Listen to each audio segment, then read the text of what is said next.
What's up, people? Kamar Ellis here tonight. I had to make some changes, so we are going to talk about this $7 million Philadelphia neighborhood real estate sale. And I'm not a real estate agent, so my guy Jimmy told me about it earlier on and said, "Listen, this is a portfolio sale." And then my man Dave Foster, who's another super producer agent out of Philadelphia, was like, "Here's the numbers. Here we go." So I had to bring Dave on so we could talk about all this and really put it in context. I mean, my IG started blowing up. I didn't even realize that my IG now shares to my personal Facebook page. And there was a bunch of people on that as well. And I had no idea that this many people would get excited about 35 pieces of property that's going for $7 million in Philadelphia, which is about $200,000 on average. But I mean, people were really excited about this. So much so, on my IG page, they start tagging other financial influencers, asking them what they thought about it. I'm not sure why they would tag them. Most of those people aren't even from Philly, but I guess celebrity culture is real and it goes a long way. But Dave, how are you, sir? Thank you for joining us tonight. I'm doing good. How are you? Got to give you the horns, brother. Thank Thank you you. for Thank joining. you. I've been wanting to get you on for a minute. Listen, between you and Jimmy, out of my real estate people, y'all support me the most. So I appreciate you. You are always sharing my stuff. I appreciate you, sir. Thank you, man. I just try to listen, man. I call it. I've been going over my collaboration over um, competition thing, and all it takes is a share, a Yep. share, a Yep. share, a share. That's all. Absolutely. Absolutely. All right. So as everybody comes in, make sure y'all drop your name and where y'all hailing from. But like I said, tonight we're going to talk about the $7 million real estate deal that's going on in Philadelphia right now. There's 35 pieces of land or properties that are being sold in Philadelphia for roughly $7 million. And it wound up being on one of the, I don't know what to call it. I don't know if it's a newspaper or if it's a blog. What would you call it, Dave? That was a UK paper. I think that Yeah. was a blog or something like that. Yeah. So, and it just took off. Again, I was really, really shocked that so many people took off. Ryan Perez, my guy. What's up, man? Thank you for joining us, sir. Digital stem cell. I didn't know that was your other name. So, again, let me find the link. I will throw the link up here. The headline reads, entire, this is funny, entire Philadelphia neighborhood goes on sale for $7 million, complete with 35 single family homes, sparking furious debate over what will happen to occupants if new owner snaps it up. Now, I know every part of the country has their different designations of how they look at property. For example, in the Midwest, if you have two homes side by side, they call that a duplex. In Philadelphia, if you basically have two, let's say, apartments on top of each other, or we call that a duplex. So everywhere is a little bit different, but they call these single family homes. Dave, would you call That these is single family homes? absolutely not. They are not single family homes. So this is going to be fun, y'all. Let me find it. Let me find the article. Let me find the article and I'll throw it up real quick. I mean, Dave, you pulled it up, right? You pulled the records. I know you Hmm. have the listings for me. Hmm. Um, were you impressed by it?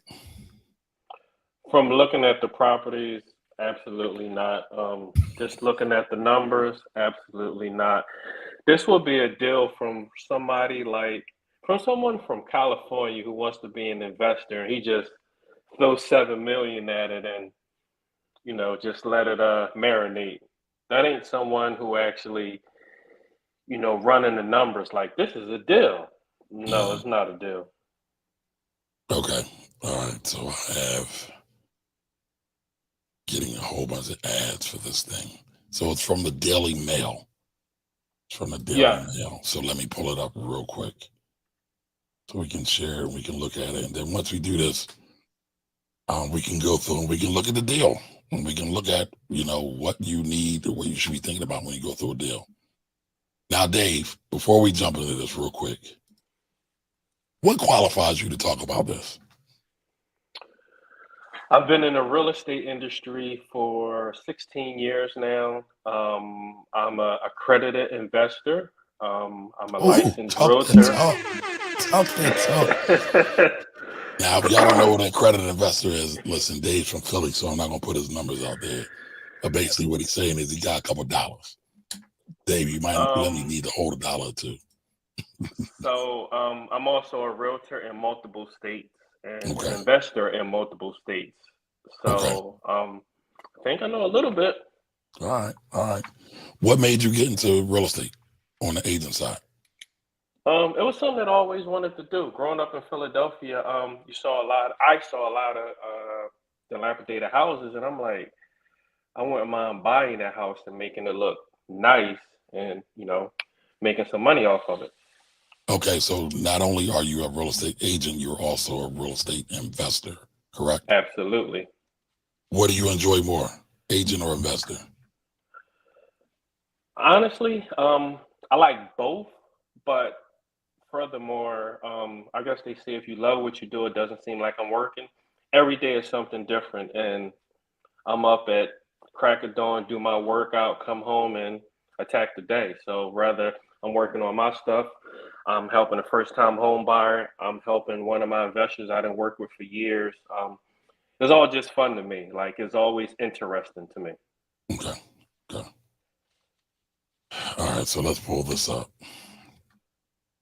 Like I said, entire Philadelphia neighborhood goes on sale for $7 million, complete with 35 single-family homes, sparking furious debate over what will happen to occupants if new owner snaps it up. So, new owner snaps it up, right? What would you consider a single-family home?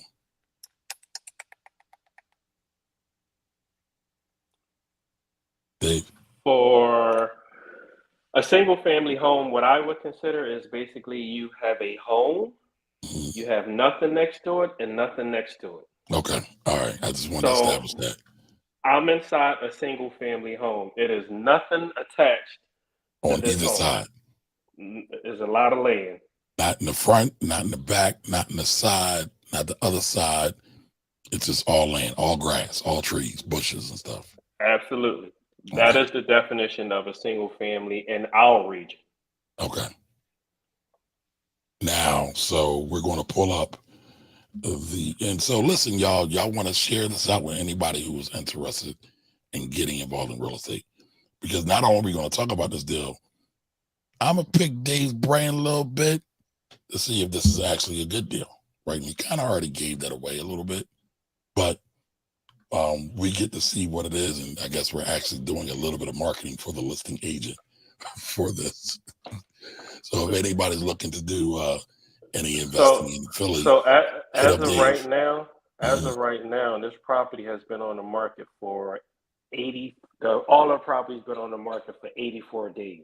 84 days, almost 90 days, almost 3 months. What does that tell you? It's not a lot of people biting at it to say, hey, this is a good deal. Do you know the listing agent? No. Okay. No, I don't know the listing agent. And he's probably going to have a hard time. I'm sure that price is going to come down soon. All right. So let's jump into this. So all right. So there is the article, and like I said, I just shared this. It went gangbusters. Again, 35 single family homes hit the market for $7 million. And so we got all the mathematicians and all my smart folks on my IG page just eating it up. One person even said that they felt that many of the Black billionaires should buy this for the people in the community, and give it. Give it. Yeah, we're gonna talk about that. We're gonna talk about that. So, but Oh, okay. like I said, we're going to dive into the deal or the deals and the listings, and we'll look at some of the properties as well. But let me pull up what you had here. So Dave sent me an email, and I will share the screen on that so we can talk about this. So boom. So a lot of these properties are in the West Philadelphia area of Philadelphia. Some are in the Southwest Philadelphia area. Is that correct, Dave? Yes. Right. So if anybody knows anything about West Philly, you probably heard Will Smith, where he spent most of his days in the playground from West Philly, right? Right. But then there's also Southwest Philly, where, if you don't know, there's been a lot of criminal activity going on over the last couple of years. A lot of murders. So somebody made a comment about that. What I'll say about that is that depending on what you're trying to do, you may not always want to run away from crime-ridden areas or what are called dilapidated areas. And the reason I say that is because what normally happens is you have areas that are riddled with crime, and then who comes in? All the people from outside of that community, and then they cause gentrification. And a lot of us complain about it. Now, listen, you don't always have to live in an area to invest in an area and to secure an area. So that's something we have to think about going forward. But sometimes you're able to take advantage of the condition of the neighborhood to your benefit and help revitalize it and get it at a decent price. Now, Dave, you said a lot of these homes were bought recently in the last 10 years or so? Yeah. Okay. All right. So this wasn't like a 30-year hold. We're talking maybe 10. Yeah, I think the oldest one was 2013. So that's 10. Yep. Okay. So we got 5624 Robin. Dave, I know you said you looked them up. These are not owned by personal owners. These are owned one entity. One entity. So it's one entity deal. All right. So one LLC owns about 36 buildings, 36 properties. And I know a lot of you are going to ask me, that's why I want to get my LLC. Well, listen, if you're not ready to get 36 properties, you might not necessarily need an LLC. Nothing wrong with an LLC, but guess what? Everybody does not need an LLC. All right. So walk me through what we're looking at, Dave. Okay. So what we're looking at here is, what's the first property up there? So Robin Street, 5624, 19143. Let me click on it. No, I got it. 5624 Robbins. So that was purchased and you can do the numbers. It was purchased in 2013 for $24,000. And as part of this package, it's $7 million package. Okay. All right, Kamal's in the building. I was just talking about you. So Kamal, we're going to have a conversation about what you said on the IG. All right, so that was bought for $24,007, almost 10 years ago to the day. And now they're offloading it. Okay, so the next one is 5824 Angora Terrace. Is that Southwest or is that West? Southwest, I believe. I'm looking at the map. Now, that's down there. That's right before. That's where Baltimore Pike about to go into Derby. Gotcha. Yeah. So I'm a Philly guy, and so if anybody's watching not from Philadelphia, Philadelphia is a city of neighborhoods, literally. And so when I say West Philly and then I say Southwest Philly, some people, if you're from out of town, you just say, "Oh, it's just West Philly. It's on the west side of the city." Gets a little bit more hairy than that, especially when you start dealing with some of the politics in the communities. So forgive me if I get a little too deep into the neighborhoods for y'all. But all right, so this one is all right. Oh, downtown property. Somebody owns it that's downtown. All right. But just going back, looking at this. Hold on. Oh, I thought I had it on the screen. Sorry, y'all. Going back, looking at this.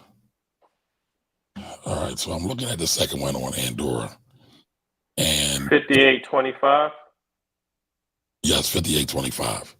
Real estate taxes are $494. Jeez.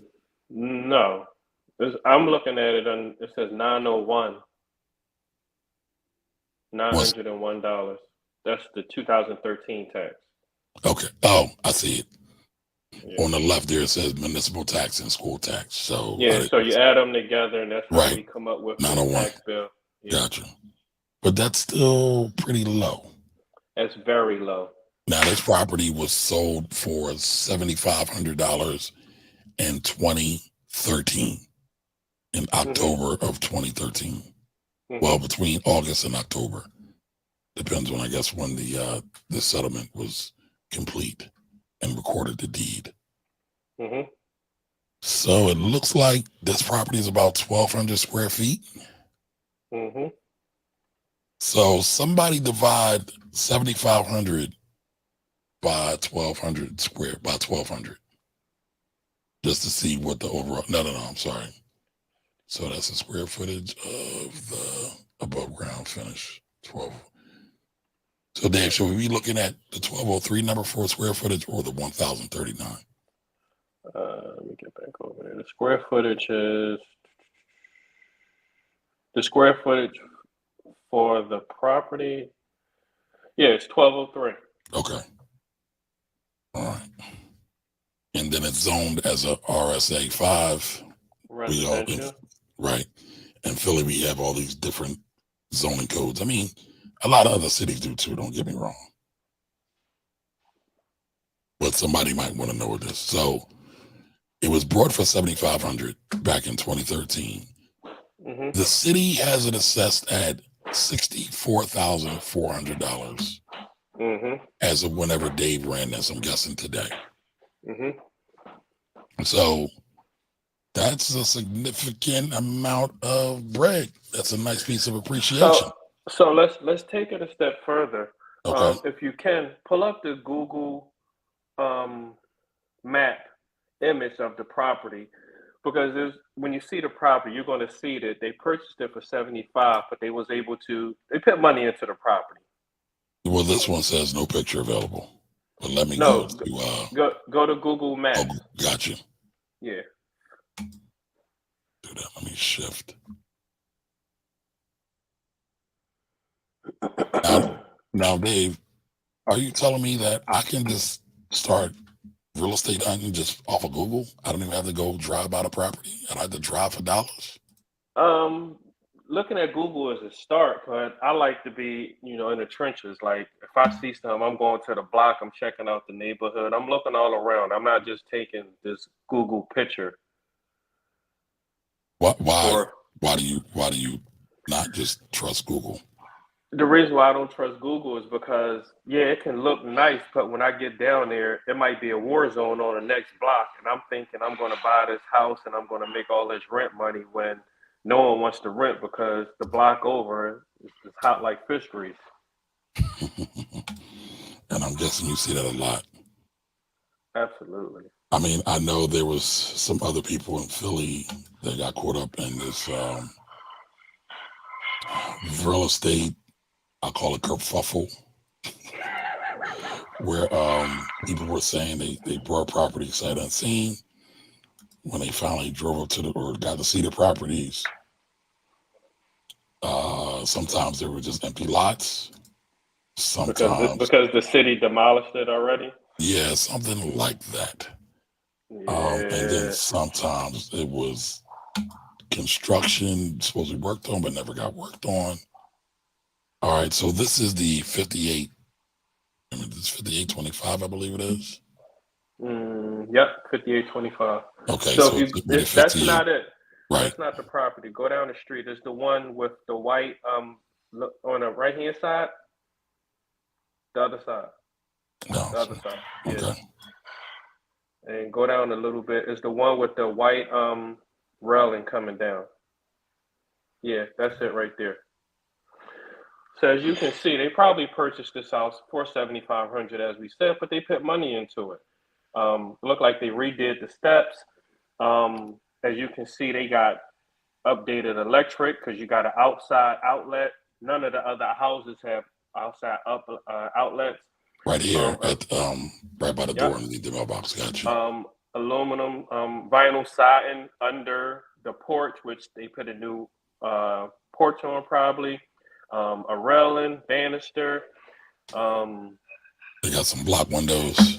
Yeah, the block windows, the gutters. One next to it does. Yeah. Yeah, and if you look next door to it, it probably looked like that house before when they purchased it, but they put money into the property. As you can see, it has the original siding with chip and paint, and I'm sure that's lead all in there exposed into the air. So they put some money into the property. Okay. But I don't know, 60, what is it, 64 minus 7,400 is, I don't know, a good, let's say rounded off to 50 grand, 48 grand. You think that's 48 grand worth of appreciation and improvements, or? From 2013 to now? Yeah, 10 years. I would probably say so, because if you buying at 7,500, you put 50, 60 into it. I don't know what the inside look like, but from the outside, it looked like they spent some money. Okay.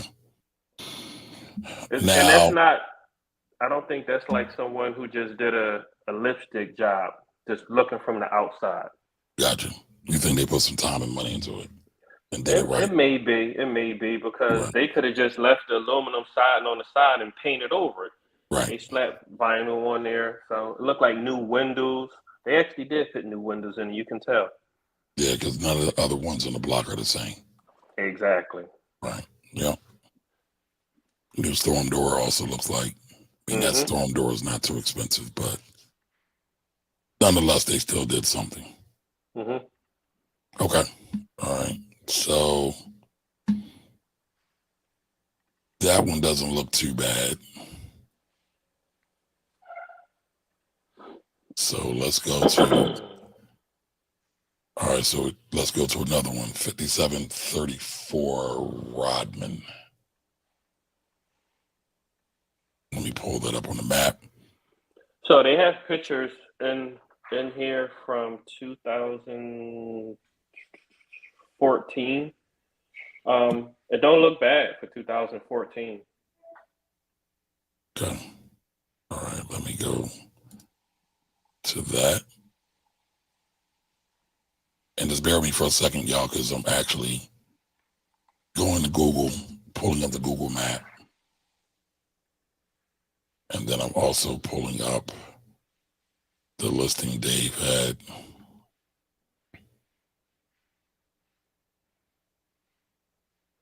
So there is 5734. Yeah, 5734 Rodman.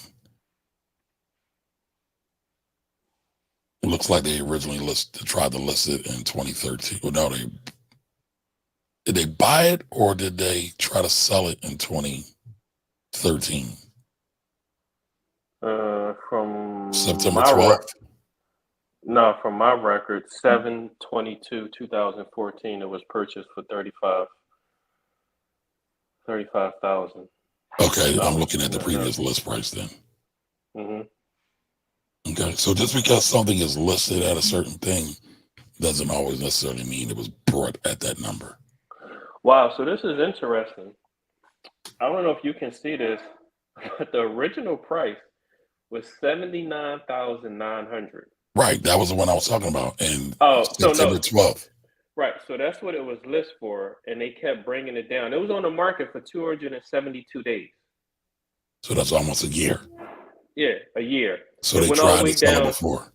Right. It went all the way down to 52.5, and someone just shot the shot like, yo, I give you 35. 35. I give you 35 as is. We close in 10 days because it's a cash deal, and And they it was a bit. short sale. So that means somebody's mortgage got jacked up in this deal. Yeah. More than likely, right? Yep. Short sale. Okay. Yep. I see that. Okay. So they brought this for 35. And the tax assessed value is, well, the improvement value is 62, almost 63,000.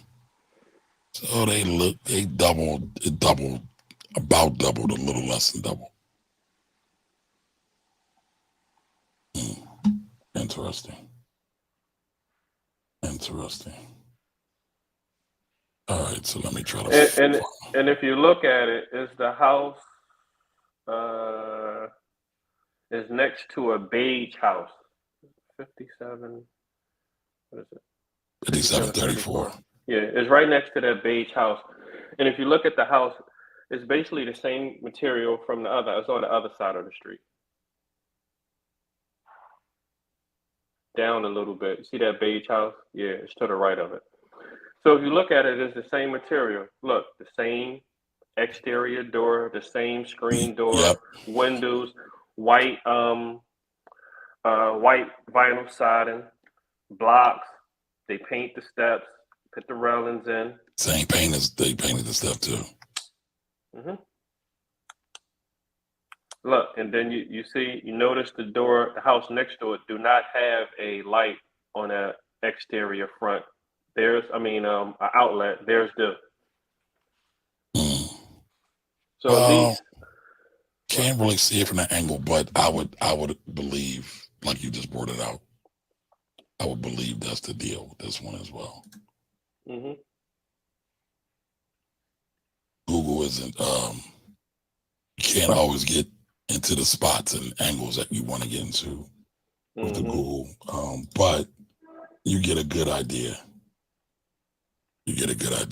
So, all right, so we looked at 2 of these 35, right? I don't think we're gonna make it through all 35 tonight, y'all, but is this a single family home? Ain't nothing I seen single family yet.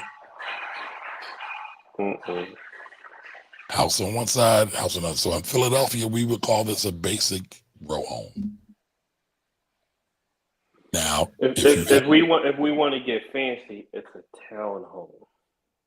That's in other parts of the country. Philadelphia, Pennsylvania, it's a row home. Yeah. And I bet that's on the paperwork, right? It says row.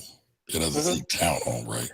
Oh, well, no, it does say townhome. And it says row, townhome, or cluster. Or interior row. It said, you can do interior row or end of row.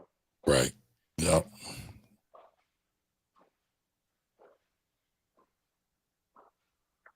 Now, for y'all who grew up in the city like me, we always thought townhomes was something fancy. Something for the suburbs.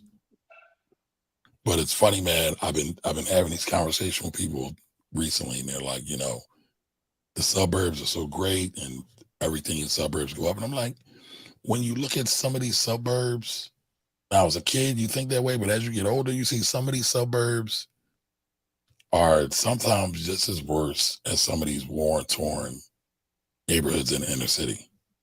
They're not that bad. I mean, they're not that good. We've been lied to. All these suburbs are not nice.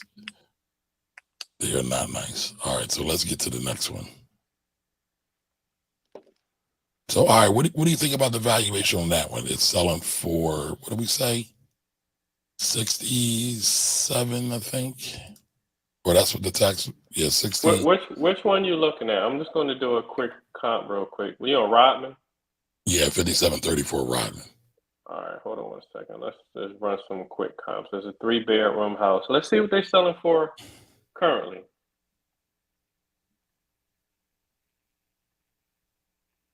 Three-bedroom. So I'm looking at the comp. Whoa, whoa. So down the street, 5712 Rodman Street. We have a good comp. Look like they rehabbed it, All right, hold on. I'll pull it up. 5712, right? and it actually sold for 170,000. So they should be able to get their bread back easy. Hardwood floors. 5712, Yeah, 5712 Rodman Street. the corner. No, 5712. I'm on the wrong side of the block.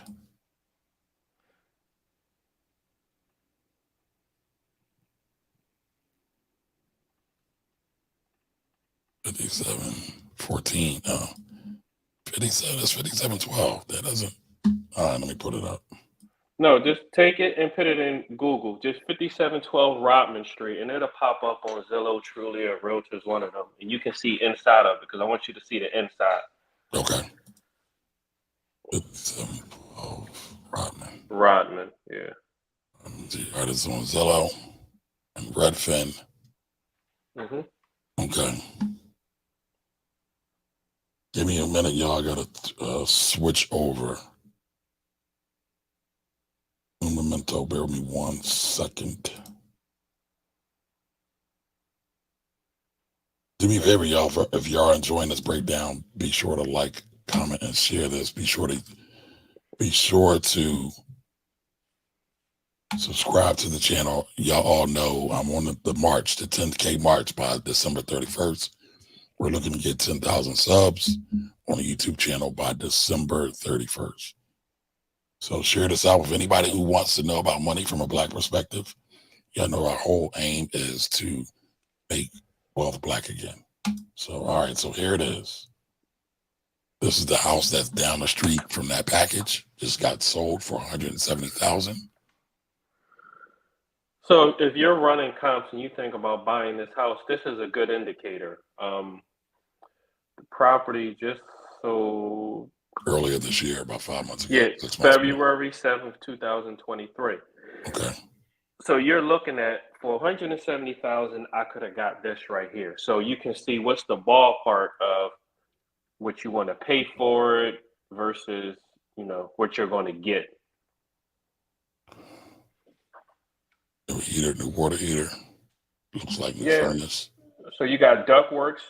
You got Yeah. ductwork in the property. You don't have radiators, so you have central heat, but I don't know about central Yeah. air.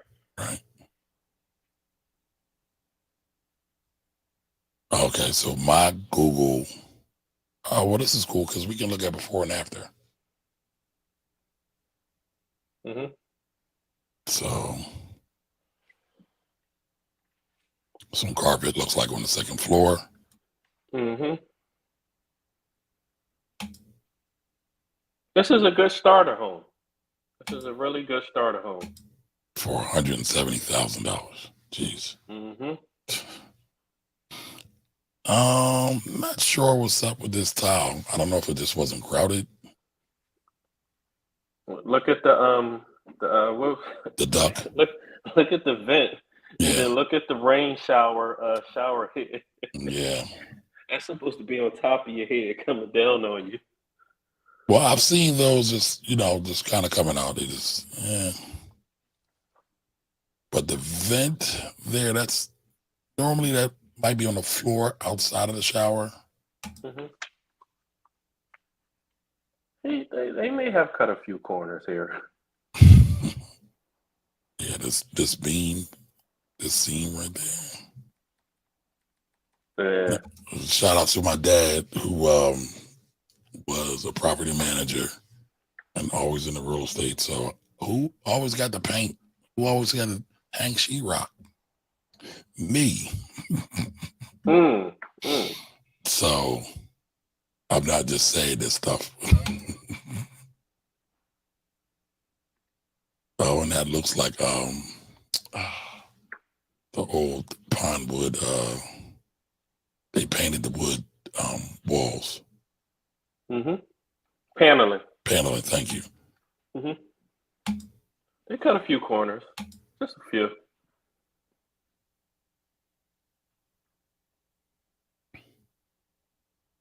I mean, it's not bad. It's not bad at all. I think it's a great starter home.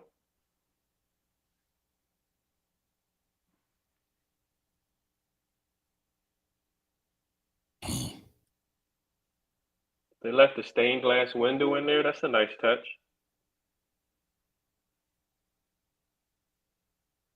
Mr. Stained glass one. Oh, yeah. And they're actually very expensive to replace because a lot of times they're lead. So, okay. So this all right. So this is just the comp for that second one we were looking at. All right. So he brought it for 35. There's a comp in the area for 170. So we're talking about 130-ish in profit potentially. Maybe we don't know how much they spent on it, on a renovation and a rehab.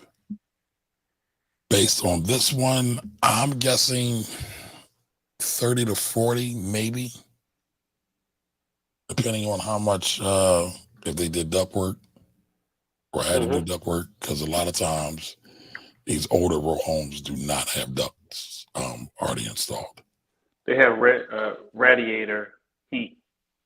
Before, you could tell? No, you were saying yes. the older row homes. Yes. The majority of them have radiator heat. That is correct. All right, so this is the before shot. Let's share this real quick. Now that didn't look. It's 5712. Now that didn't look. This looks way better. They cleared up the chipping paint and they stuck over the front, painted the stairs. Same formula that they did with the other properties, right? So when you watch, if you ever pay attention to real estate investors, they try to buy stuff in bulk or wholesale, especially if they have a lot, going on. So they all kind of do the same thing. If you ever pay attention in different neighborhoods, you'll see a certain neighborhood has a certain personality and style and decor or architecture. They tend to be built by the same people, right? And then different neighborhoods were built by different people, or sometimes they might have had a different design. But it's basically the same thing here. So, all right, where to next, Dave? Next one is. So we're on the third one. Yeah. What's the next address? 1633 North 60th Street. Oh, yeah. I want to say that's the Hilltop. I might be wrong, though. So let me throw this in. 60th Street. Let's look at this deal.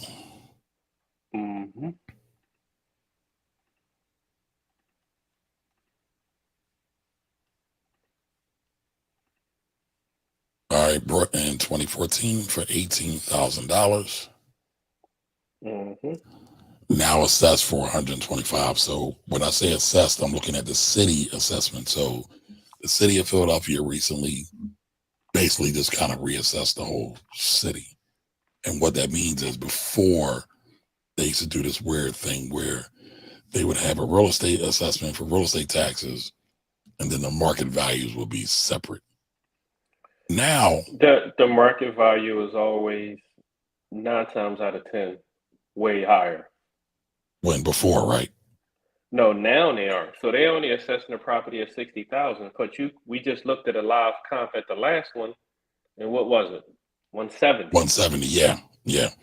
Fair market value. But remember when a lot of the homes in the city, the tax value was totally different than the market value, because a lot of times if you put some repairs and some renovation in them, you can get a higher asking price a lot of times.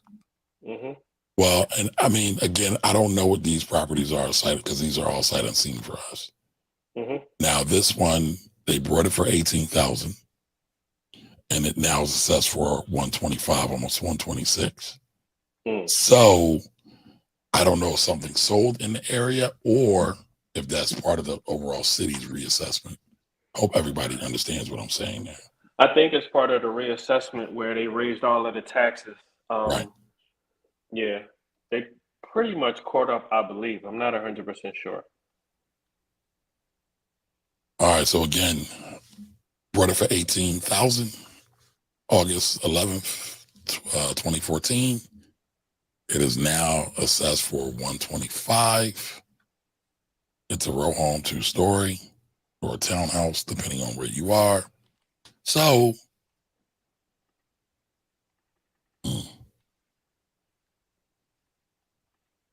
let's see if anything else comes up in the area if I throw in that address. What address you looking at? 1633? Yes, 1633 60th Street. So this is interesting. By the way, if y'all have any real estate questions or questions about the deal, go ahead and throw them in. Just do me a favor, throw a Q in front of your question, and we'll get to it real quick. Let me shout out to everybody that's here. So Ryan, I know I spoke to you earlier, but what's up to you? Thank you. Thunder's in the building. Welcome. I don't know if anybody's looking to get any real estate, especially in Philadelphia, but this is the show to watch. All right, and Kamal's in the building.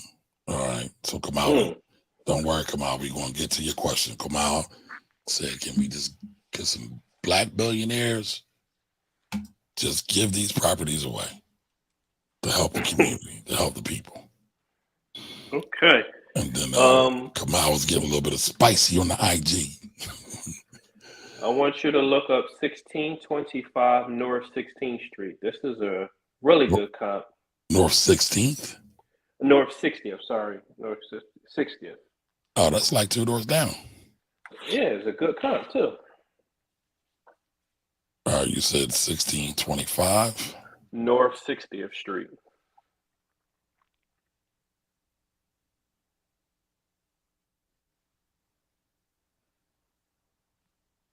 That one selling for or sold for?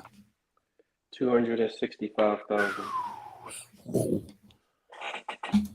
Now, Dave, I don't know how you feel about this, but for a lot of my clients who live in the city of Philadelphia, I'm telling them not to sell. I agree and I disagree. And these are, just let me give you a little bit of context. These are people, for the ones I'm telling that to, they're not investors. They're average, everyday people who have lived in their homes 10, 20, 30 years.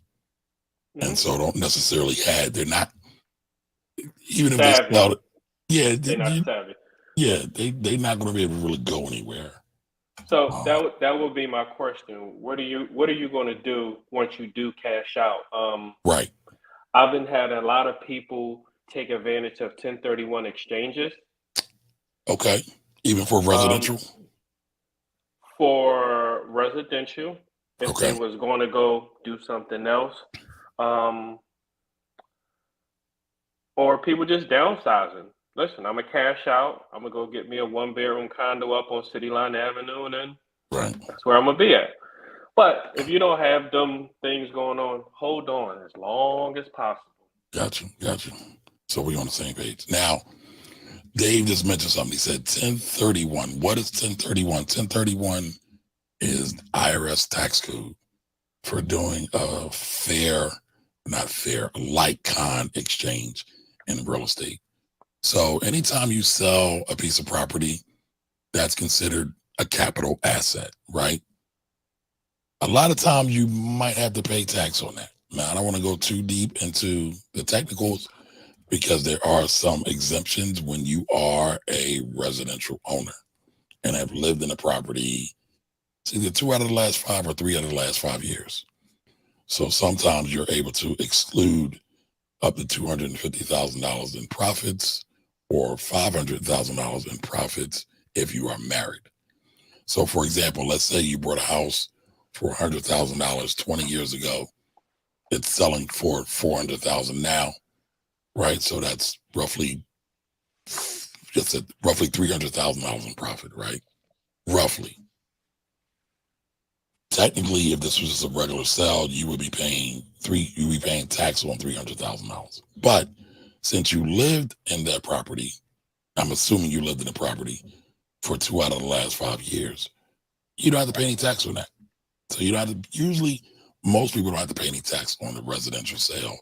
Again, if they lived in the property for 2 out of the last 5 years. Sometimes it gets a little sticky though. So you don't have to worry about that. Now, let's say you just live somewhere and you got this great growth, which Philadelphia is experiencing right now. You bought something for $300,000, sold for $1 million in a year. Right, we're seeing rapid growth right now. Wow. So they clearly had more than $500,000 in profit. Well, Dave just talked about a 1031 exchange. So what you can do is you can take the profit from that sale, and then you can buy another piece of property and not pay any tax on it. So I've talked about this before. Real estate is one of the most preferred assets in the tax code. So from a tax perspective, as long as you got the cash and you can hold on, you almost could never go wrong buying real estate. Now, for me, y'all know I'm a stock market guy, but I like to be objective. I like to be objective. So remember that. Remember that. I think about, it was a few years ago, you put up a post about F. F? Yes? I don't know. Okay. What's up with John Jones? No, it's good. You put up a post about F, and I looked it up and said, you know what? Let me dibble over here for a little bit. You talking about you talking about ticker symbol F, talking about Ford. Exactly. Gotcha. And I can tell you, my money has doubled. Yeah, I still got F. I actually bought more. And I that still is have not it. a recommendation to buy or sell. That is, it's not a recommendation, but it was something that I'm like, you know what? Let me look into this.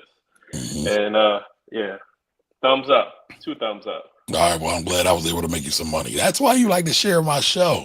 He's like, oh, this guy helps me make money for free.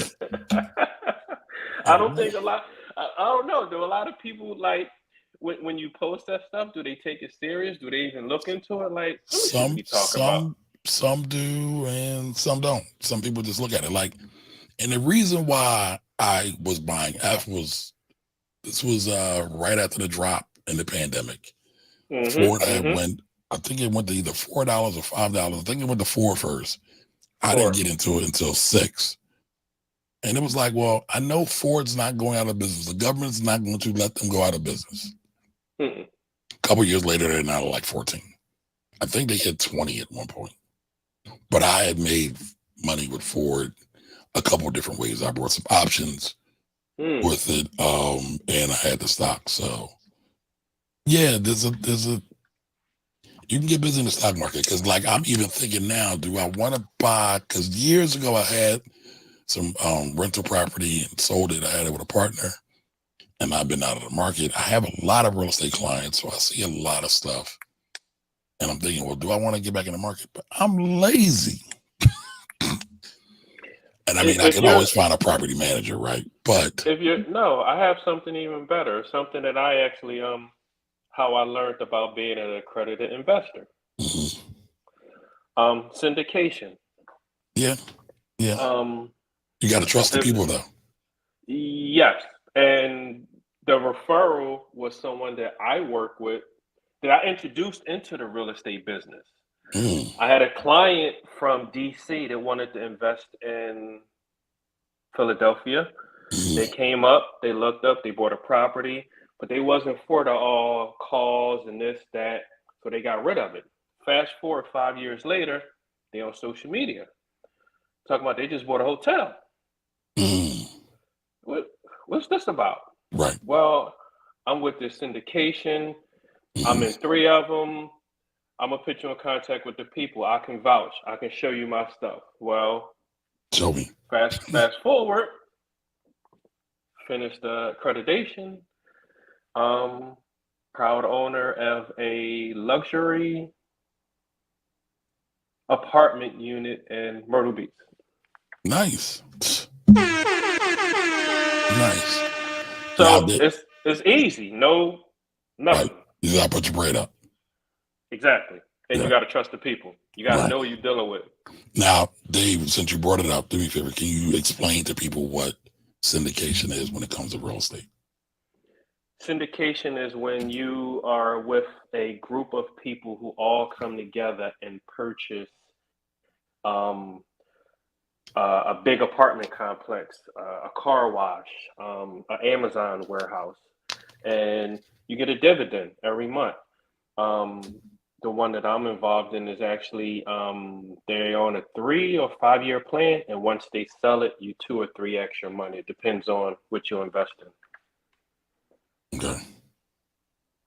John Jones, I see your question. We're going to come to you. Let us get through this through these joints. So just stick around. We'll definitely answer your questions. Now, I switched gears tonight, y'all. I was going to talk about something else. I was going to talk about there's a great book on financial literacy that I was going to talk about tonight. But like I said, everybody was talking about this damn $7 million deal. So I said, all right, well, we'll talk about this. And so what I'll do is I'll come back tomorrow and we'll talk about that. I got some other stuff to talk about too. It's going to be a little spicy tomorrow, y'all. So y'all don't want to miss that one. All right, so this is the other one you told me to pull up.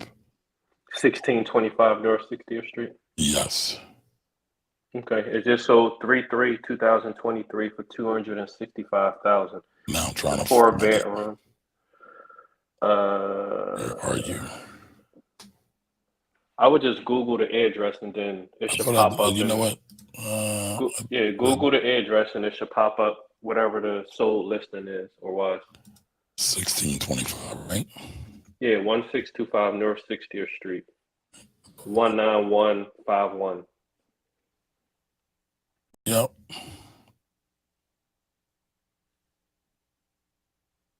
Okay. I must have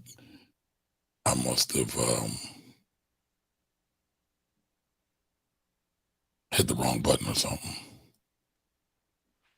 There you go. Bingo. All right, so here we go. So 257. Now, what did they pay for this originally? For what? This property? Was this the 17,000? No. This is the comp down the street. I know, but just to right. All right, so the one we're looking at purchased. Yeah, right, 1635 North 60th Street. They bought it for $18,000 back in 2014. So again, if we're looking at comps, they might be able to buy or sell. They might be able to sell this home, their home, for around the same amount. Did I say that right, Dave? Yes. Okay. So they sold it for $265. This one is like 7 doors down or 3 doors down.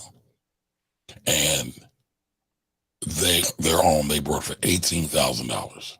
So again, they'll probably be able to pull, and this is before taxes, but maybe 240, 230 in profit. Who knows what they spent on it for renovations now.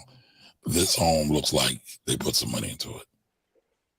They got the floors. It looks like a new door. Nice kitchen. I think that's granite. I'm not sure. This was a full gut. They gutted it all the way down to the studs and brought it all the way back. You know what? I have a client that had some property on 60th Street. I don't think this is it, though. I need to look that up. Looked like a nice rehab, though. Yeah. Was that a wash area? Back door. Looks like a new window. So galley style kitchen. They opened it up, 3-piece, granite. This is actually nice. They got an Yeah. accent wall. Mhm. Looks like Vinyl floor. bathroom. I'm guessing that's a first floor bathroom. So it has Yeah. a half bath. I think No. it was four. It's 4 bedrooms. 4 bedrooms, 3 baths. A little under Yeah, 1,300 square feet. it's 4 bedrooms, 2 full and 1 half. Okay. Oh, and they got a deck. Now that makes a difference. And a finished basement, it looked like. Yeah, that's definitely gonna steps. New carpeting. That looks like another bathroom.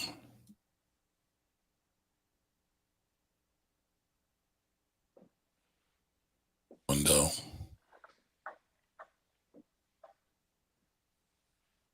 I'm not so. I don't know what's up with these grout jobs. That looks like upstairs, new bathroom. hmm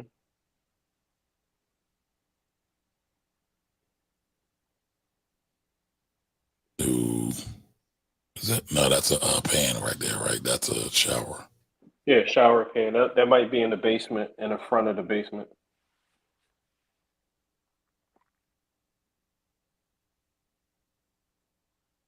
Oh no, that might be the half bath upstairs in the master, or what they Right. would call it, the master.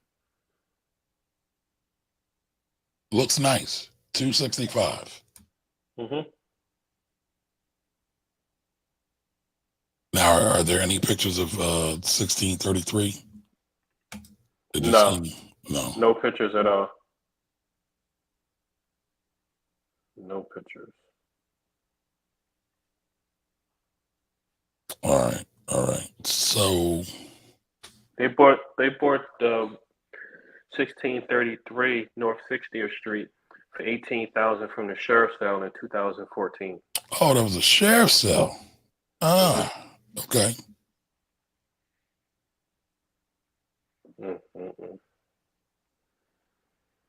Now, what do you think about sheriff's sale investing nowadays? I hear it's getting, since it's online now, it's getting a little bit more competition. hmm Yeah. Any thoughts? They running the numbers up. So you're dealing with people from all over the world who hear that Philadelphia is the place to buy real estate, and you have to do your due diligence for a sheriff's sale. Give you a quick story. So I had a young guy who contacted me. He was like, "I just bought this piece of land from the sheriff's sale." Um, Number one, he didn't educate himself on reading the deeds and the the fine print. So he kept saying, "This is the house that I purchased." And I'm looking at it like, "No, I'm looking at your parcel number. That's not your parcel number." He Now, can you actually can bought. you can you give people a breakdown of what you mean by that? You said he didn't take the time to educate himself on reading the deed and everything else. So when you're doing your due diligence, if you're looking at bidding on 1234 Main Street, you want to look at what is 1234 Main Street? What is the actual parcel number to what I'm bidding on? So he actually thought he was bidding on 1234 Main Street and there was a house right there. But 1234 Main Street had a back part that had literally a lot this big. Mm, And that's what he bidded on got you, got you. at So, the sheriff's sale. He was highly upset because he thought he scored his first big win. He bought a house at the sheriff's sale for it was like a couple thousand. so he thought he was up, but Yeah, he yeah, brought but the wrong piece. yeah, basically. So you have to do your due diligence if you're buying from not only the sheriff's sale, any online auction. Mm. Now, are there a lot of online auctions? Are there a lot of people buying property online these days? I mean, I know the Ab- Philadelphia Sheriff's Sale is online now, but Philadelphia, what is it? Zoom, XOME, um, uh, I'm having a brain fart right now, but there's a bunch of online auction site. So I do a lot of short sales. And what I'm running into is I may have a buyer for my short sale property, and the bank will say, that's nice that you got an offer, but you need to put it on this auction website for 10, 14 days and see how it do on there. Because they want to get the maximum amount of money. They want to get their money back. Basically. Yep. Okay. All right. So the last property we just looked at was 1633 North 60th Street. Mm-hmm. All right. I don't think I brought that up on the Googles.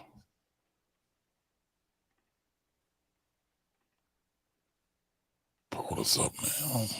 1637.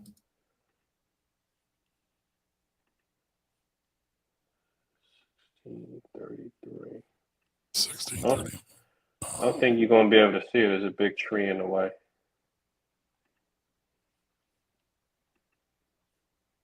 Yeah, this is rough.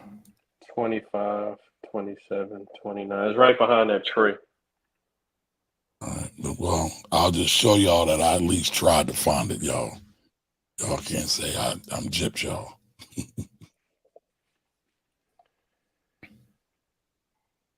So I'm at 37. This looks like 35. I believe this is 33. Mm-hmm. Was the red brick? It's like the orange brick thing. Okay. Yeah, right there. So again, but this is a classic Philadelphia row home. This is squarely in West Philadelphia.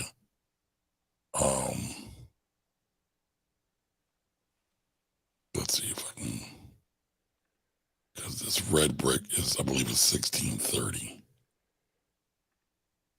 Okay. Yeah, I can't get on it with the tree. So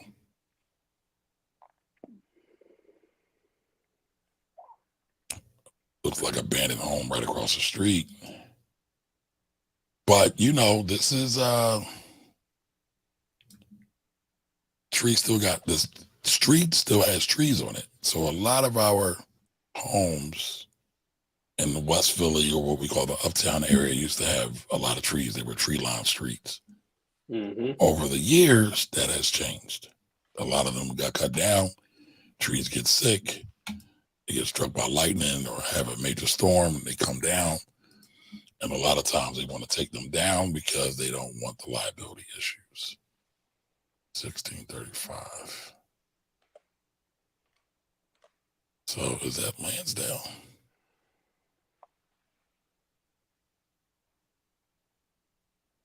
I think that is Lansdowne. Yeah, that is Lansdowne Avenue. So well, I'm not going to bring that up. I'll just say this: there's been a lot of activity going on in this area that's been on social media like crazy on these blocks up here in the 60s. But you know, staying on the $7 million deal, it looks like this property that was bought for $18,000 in 2014, which is now worth more than over 200 and what, Dave? 260, I think. 65. I mean, it's experienced a nice piece of appreciation over time. Now, again, we don't know if there was any work done on the inside, any renovations done, but renovations or not, I'm sure it experienced a piece amount of appreciation. So it's definitely worth more than $18,000 they originally spent on it, plus the taxes they had to pay on it over the years. Don't forget about taxes, y'all. All right, so now going back to the list. Right, going back to the list. We are at, let's see, 5816 Washington Avenue. Another West Philly, almost Southwest Philly type location. So let's look at that real quick. Dave, I'm not going to keep you here all night because I know we got a couple of questions.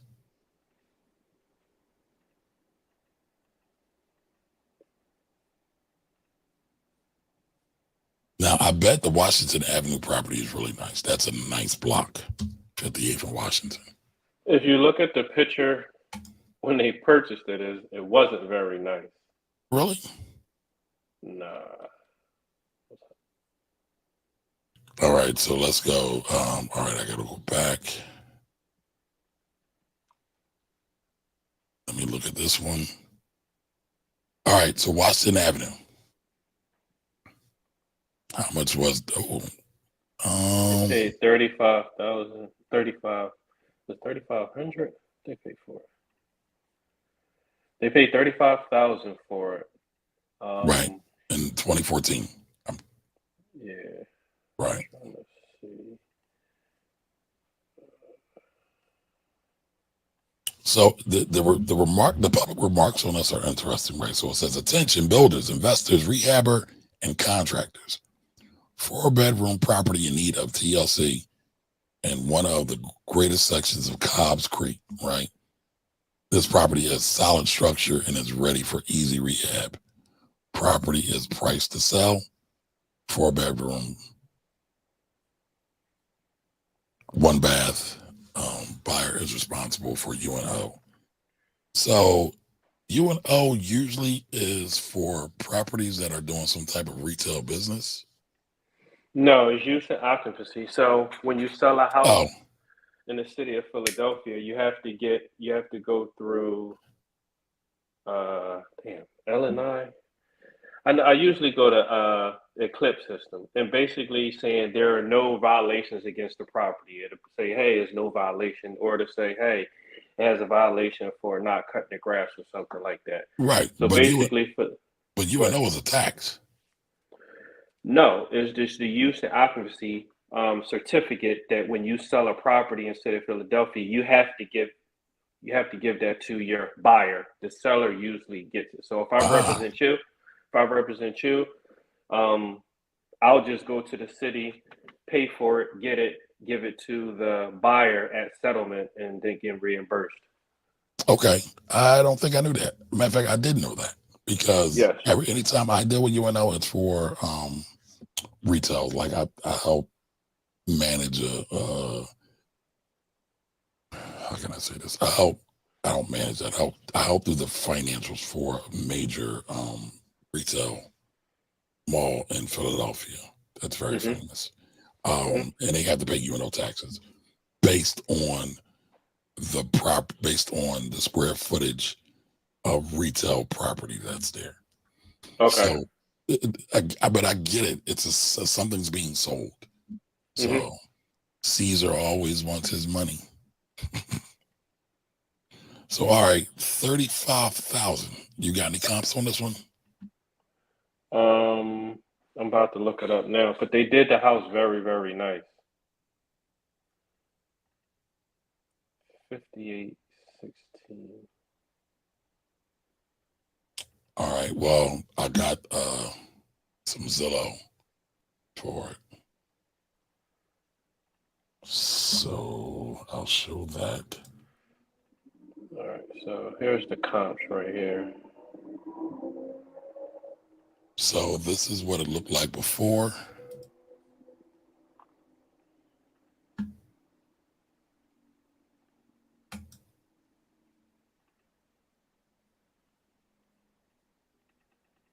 Look at those uncovered. Sorry, y'all. I'll be looking at the little details. So when you got uncovered electrical,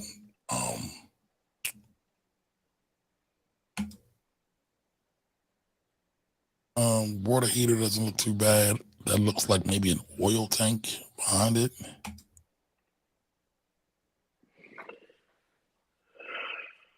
Definitely had radiator heat. Looked like they might have been doing some construction. So it looks like whoever had this property before might have ran out of money. Now that happens sometimes when you see real estate, people will start working on a project. They underestimate what it's need to get that project up and going, and so then they'll have to kind of sell, and you're able to kind of get in on a deal. A fire sale. So here's Yeah, a good comp. Here's a good comp. The subject property is a 4 bedroom. This property is a 4 bedroom. 5840 Alter Street, Alter Street, 19143. It sold for 235,000. This is a very nice rehab. 5840 Alter. Yeah, 5840 Alter, Alter. Yeah, I think that's like a block over. The next block over.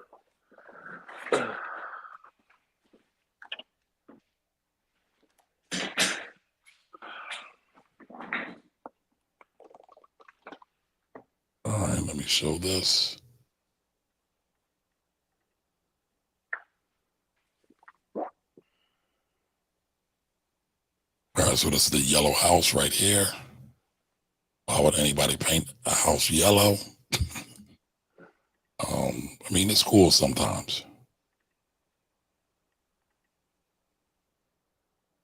Beware of dog. Nice steps though. Nice tiling on the steps. What address is that? 5840 Alter Street. Okay. No, go to Google and look at it fixed up. No, Google search, not Google Maps. I'm sorry. Yeah. Hold on, I got you. Okay. They did a nice job. All right, well, y'all saw the before. This is the after. So it's not yellow anymore. It's now like maybe a beige with a nice blue bay. Second floor. Look like it has those vinyl floors. Right. So nice. Got a sliding glass. You can see that to the backyard. So again, we are looking at a comp of one of the properties, one of those 35 properties that's in that $7 million deal that everybody's so giddy about. Got a little deck out there. Not bad. That looks like a brand new wrought iron stairwell. That looks like new bathroom there, new flooring. It's a fully gutted out house, and they It's fully gutted. rehabbed it. Yeah, full gut, and they brought it all the way back. All right, so again, this is a comp, and how much is this going for? This is going for $239. It's sold for Sold for $239. I'm sorry, no, it's on the market currently for $235. Okay, but that still gives us a roundabout idea of that property on, this is the Washington Avenue property, right? Yeah. 5816. And we said that one is assessing for $113. And it looks like they paid $35,000 for it. Again, we do not know if they spent any money on it to rehab it or anything like that. But still, 35 versus 200 plus, 200,000 plus. I mean, it seems like all of these properties have been able to experience some nice piece of appreciation. So, I mean, maybe that 7 million isn't too far off, right? So let's look at the numbers. If they action 7 million, I guess you divide that by 35. Right, it's 200,000 properties, 200,000 per house. It basically would be a commercial loan. Yeah, because it's a commercial you're buying loan. 35. It's more than 4. Yeah, you're buying. Right. So at minimum, 20% down. Yeah. At minimum, but I think they're probably going to want more.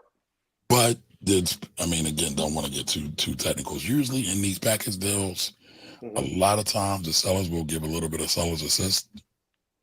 You're the realtor though. For this type deal, maybe you don't think they would hold back some of the paper? That's what I was about to say. I don't think they would give them a seller assist, but they would say, "Hey, if you can get a mortgage for 5, maybe I'll give Hold you a back to 2. mortgage for 2 I if the use the numbers wrong make sense." terminology, y'all. Listen, Yes. terminology is important when you are, because Dave's right. I use the wrong terminology. He won't say it because he don't want to embarrass me, because he is the real estate king out here. But I flub Yeah. that, right? I say real estate assistance. It's really So, seller financing. right. So 5, 5 million, 20% down. Okay. So 20 on the And you 7 got, is what, 1.4? yeah, 1.4. But if you do 5 million with 20% down, hmm. So then with that, you would have to look at how much rent can you get per property. Um, that's a whole nother equation to go into. Right, because then they want to factor in the rent roll and Hmm. what the vacancies are looking like. I would probably say, just throwing it out there, I would highly suspect that probably a lot of these properties have Section 8 tenants in there. I don't think you're wrong, sir. Okay, I'm just guessing. And if there's Section 8 tenants in there, we can go to 2G, I didn't uh see that, but good call though. Good call. PHA. By the way, welcome 2G. Fearlessly Curly. Hey, Stephanie. Welcome, welcome, welcome. So today, if you are just now joining, we're going over this $7 million deal that's got everybody's panties in a bunch. So this is the neighborhood, right? And what's funny is we've gone from Southwest Philly. Oh, that's G. All right, what's up, G? G, I gotta read your comment that you left on Instagram. You left one of the most insightful comments on my Instagram post I thought today. So thank you for that. But they said, let me find the article again, right? Because this article is all kind of misleading. And when I talk to y'all about these articles and these sources, right? Y'all know I'm a member of the Black Journalists Association in Philadelphia. So when I broadcast with y'all, I want to bring truthful information. I don't want to bring y'all no bullshit, basically, right? And that's what's happening is I'm still trying to figure out the Tyler Perry by BET yet.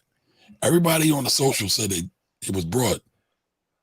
Nobody's giving a retraction statement yet, and I'm not going to wait for a retraction I, I statement. think I think I read somewhere. I actually looked into that because I was like, did he buy it? And I think it was only like 20. He owns 25%. Is that Well, somewhat supposedly correct? he has some kind of equity deal with the BET Plus. But what I'm Hmm. speaking about specifically is everybody online was like, "Congratulations to Tyler Perry, he just brought BET." Everybody was hyping it up. Him and Byron Allen were going to buy it, but he never announced it. No, Now, he didn't. right, he never announced it. In a deal like that, he's going to announce. Also, when the speculation first started, Bloomberg, which is one of the biggest news organizations in the world, ran an article about it. So Bloomberg didn't run it. Wall Street Journal didn't run it. Nobody ran it. And then you saw like a week or two later, like, oh, Tyler Perry is having second thoughts. But no verifiable source. So I'm always talking about verified, like real, integral news outlets. So I know that one was, what was it, the Daily UK? I gotta find it again. Damn it, I lost it that quick. Let me find it. So I don't know if I would necessarily consider them a reliable source of information because where they say, well, so here it is, I have it now. Let's put this up on the screen. Because black folks, we be getting pimped out because we be going for the okie doke. So this says here, entire Philadelphia neighborhood. Now we done been in 3 neighborhoods, at least 3. We've been in Southwest, we've been in West, we've been in one area, West Philly, that they call the Hilltop, which is where Lansdowne Avenue is.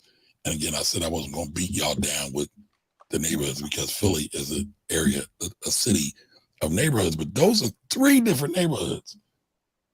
So clearly they did not buy or they're not listing a neighborhood. A neighborhood is not for sale. This is false advertisement. All right, so entire Philadelphia neighborhood goes on sale for $7 million, complete with 35 single family homes. What? None of these homes single family so far. They're all row homes or townhomes, depending on where you're from. Sparking furious debate over what will happen to occupants if new owner snaps it up. Well, I don't know that we're going to have like a mass migration of black folks out of these black areas and you're having white folks moving in. I don't know, Dave. What do you think? No, I don't think so either. So I don't think we got to worry about where people are going to move. There are 35 homes. There's more than 35 homes on a block in Philly, let alone a neighborhood. And so, like I said, Jimmy kind of broke this down to me earlier. He said it was going to be a portfolio sale. And he said, you don't know what they're calling a neighborhood. You don't know if it's going to be zip code, census tract. There was a couple other things that he dropped because Jimmy's also a real estate investor and agent as well.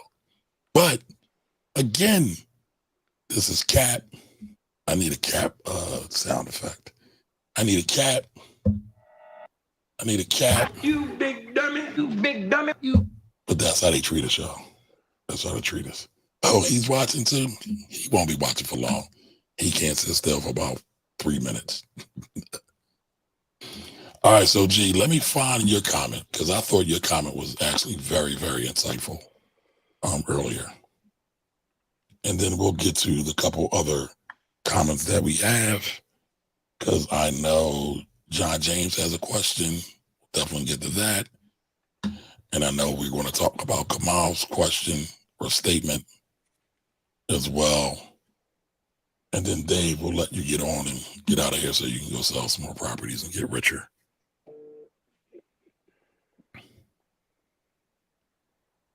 Dave, did I lose you?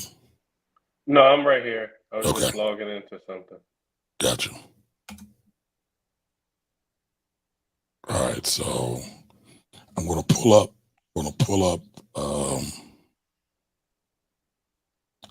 my IG feed, y'all, because again, there was some interesting comments on here, right? So originally I posted this and went kind of crazy. Like sometimes my IG and my Facebook, I get crickets. I don't know what's going on Facebook on my personal page. I get no love.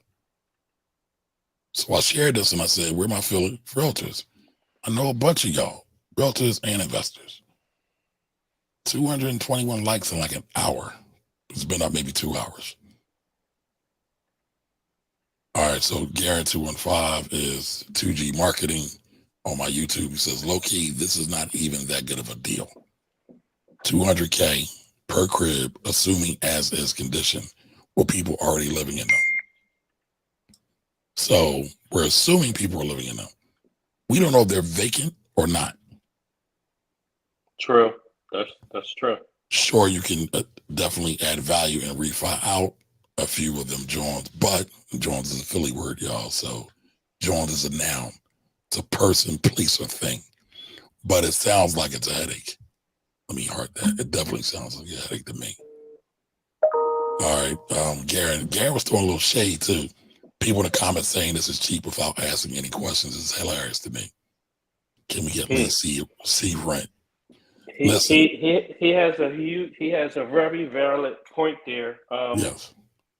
But everyone just saying we should buy it, but who looked at the numbers? Who looked at the rent rolls? Who looked at how the properties look? Nobody. But to be fair, Garen's also a real estate investor as well. So, but let's look at a couple more of these real quick. So Garen said, people in the comments saying this is cheap without asking any questions is hilarious to me. Can we at least see a rent roll? How many are vacant? How many are already rehabbed? Are any of them behind on taxes, gas, water? And are we talking the the gentrified part of Southwest, or the murder, kill part of Southwest. Shout out to your Jay-Z reference. I think that was from the Dynasty album. Actually, I think that was Freeway. So can we assume seller's mortgage and or get seller financing? All right, that was what you were talking about. So yeah, I mean, a lot of points. 52 comments. Like, my IG don't never be popping like this. If I ain't talking about getting no credit, no $100,000 in credit, no business credit for people who ain't got no business, my stuff be kind of boring. But let's see. Can I get some more of these comments? Because I didn't realize that my IG is now sharing to my personal Facebook page. So they both got popping, but the IG was a little bit more spicy than the Facebook. Okay, I can't get the rest of the comments. I don't know why. I rarely look on Instagram from a desktop. It's usually on my phone. And it's not working right now. I don't know why. All right, so I will come back to that. All right, so what do you think, Dave? Good deal, bad deal? If you had 7 million cash, if you had 7 million cash right now laying around free and clear, would you be a better? No. Why not? Numbers got to be better. I'm just hypothetically just trying to put numbers together. So I looked up.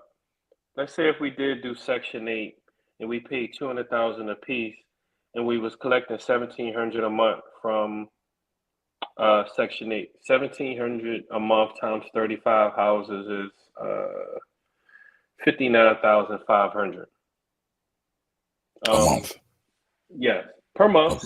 Okay. So you taking $7,000 to put it here. And what would that mortgage look like?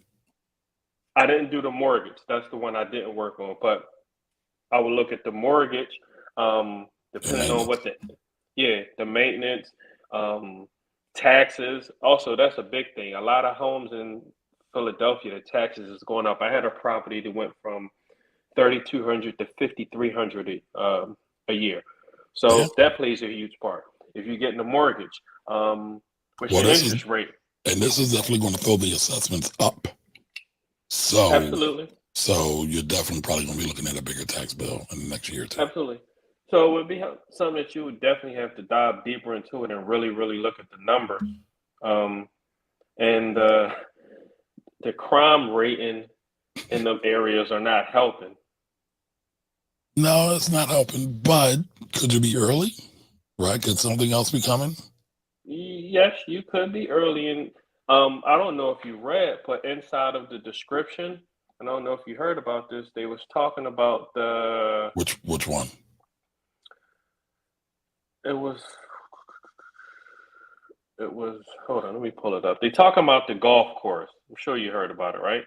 Well, yeah, there's a golf course there's a golf course in Cobbs Creek.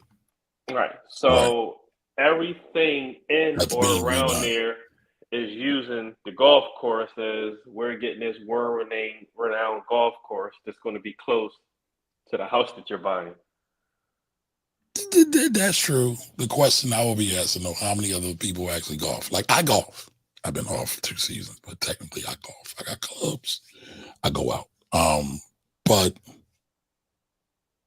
I'll be really interested to see, and it's funny because that Cobbs Creek Park Golf Club has history.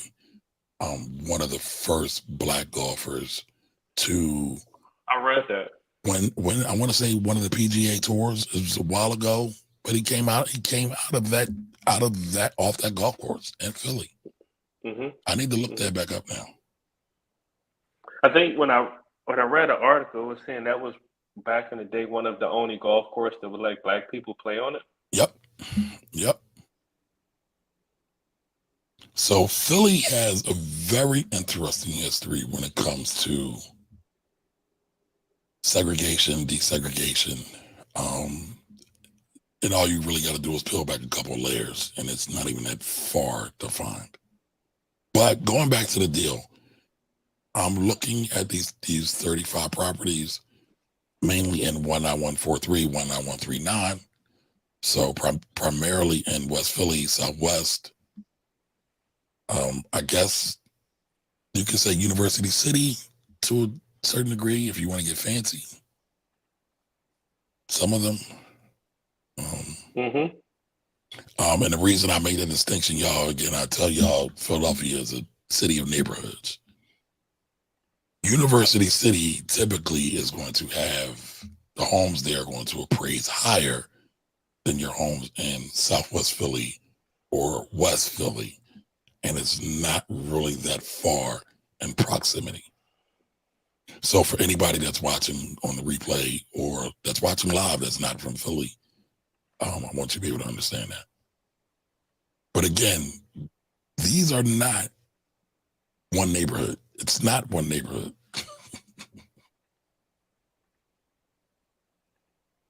I mean, the 60th Street property versus the Washington Avenue property is at least a mile away. That's not the same neighborhood. And again, I'm just scrolling through. Mm-hmm. But you know, they brought them about 10 years ago. That seems like that's the trend. They started to buy them in 2013 and 2014. We saw them as low as 7,500, up to I think one was 70,000 that they paid for. Mm-hmm. But again, there's a good amount of appreciation in them.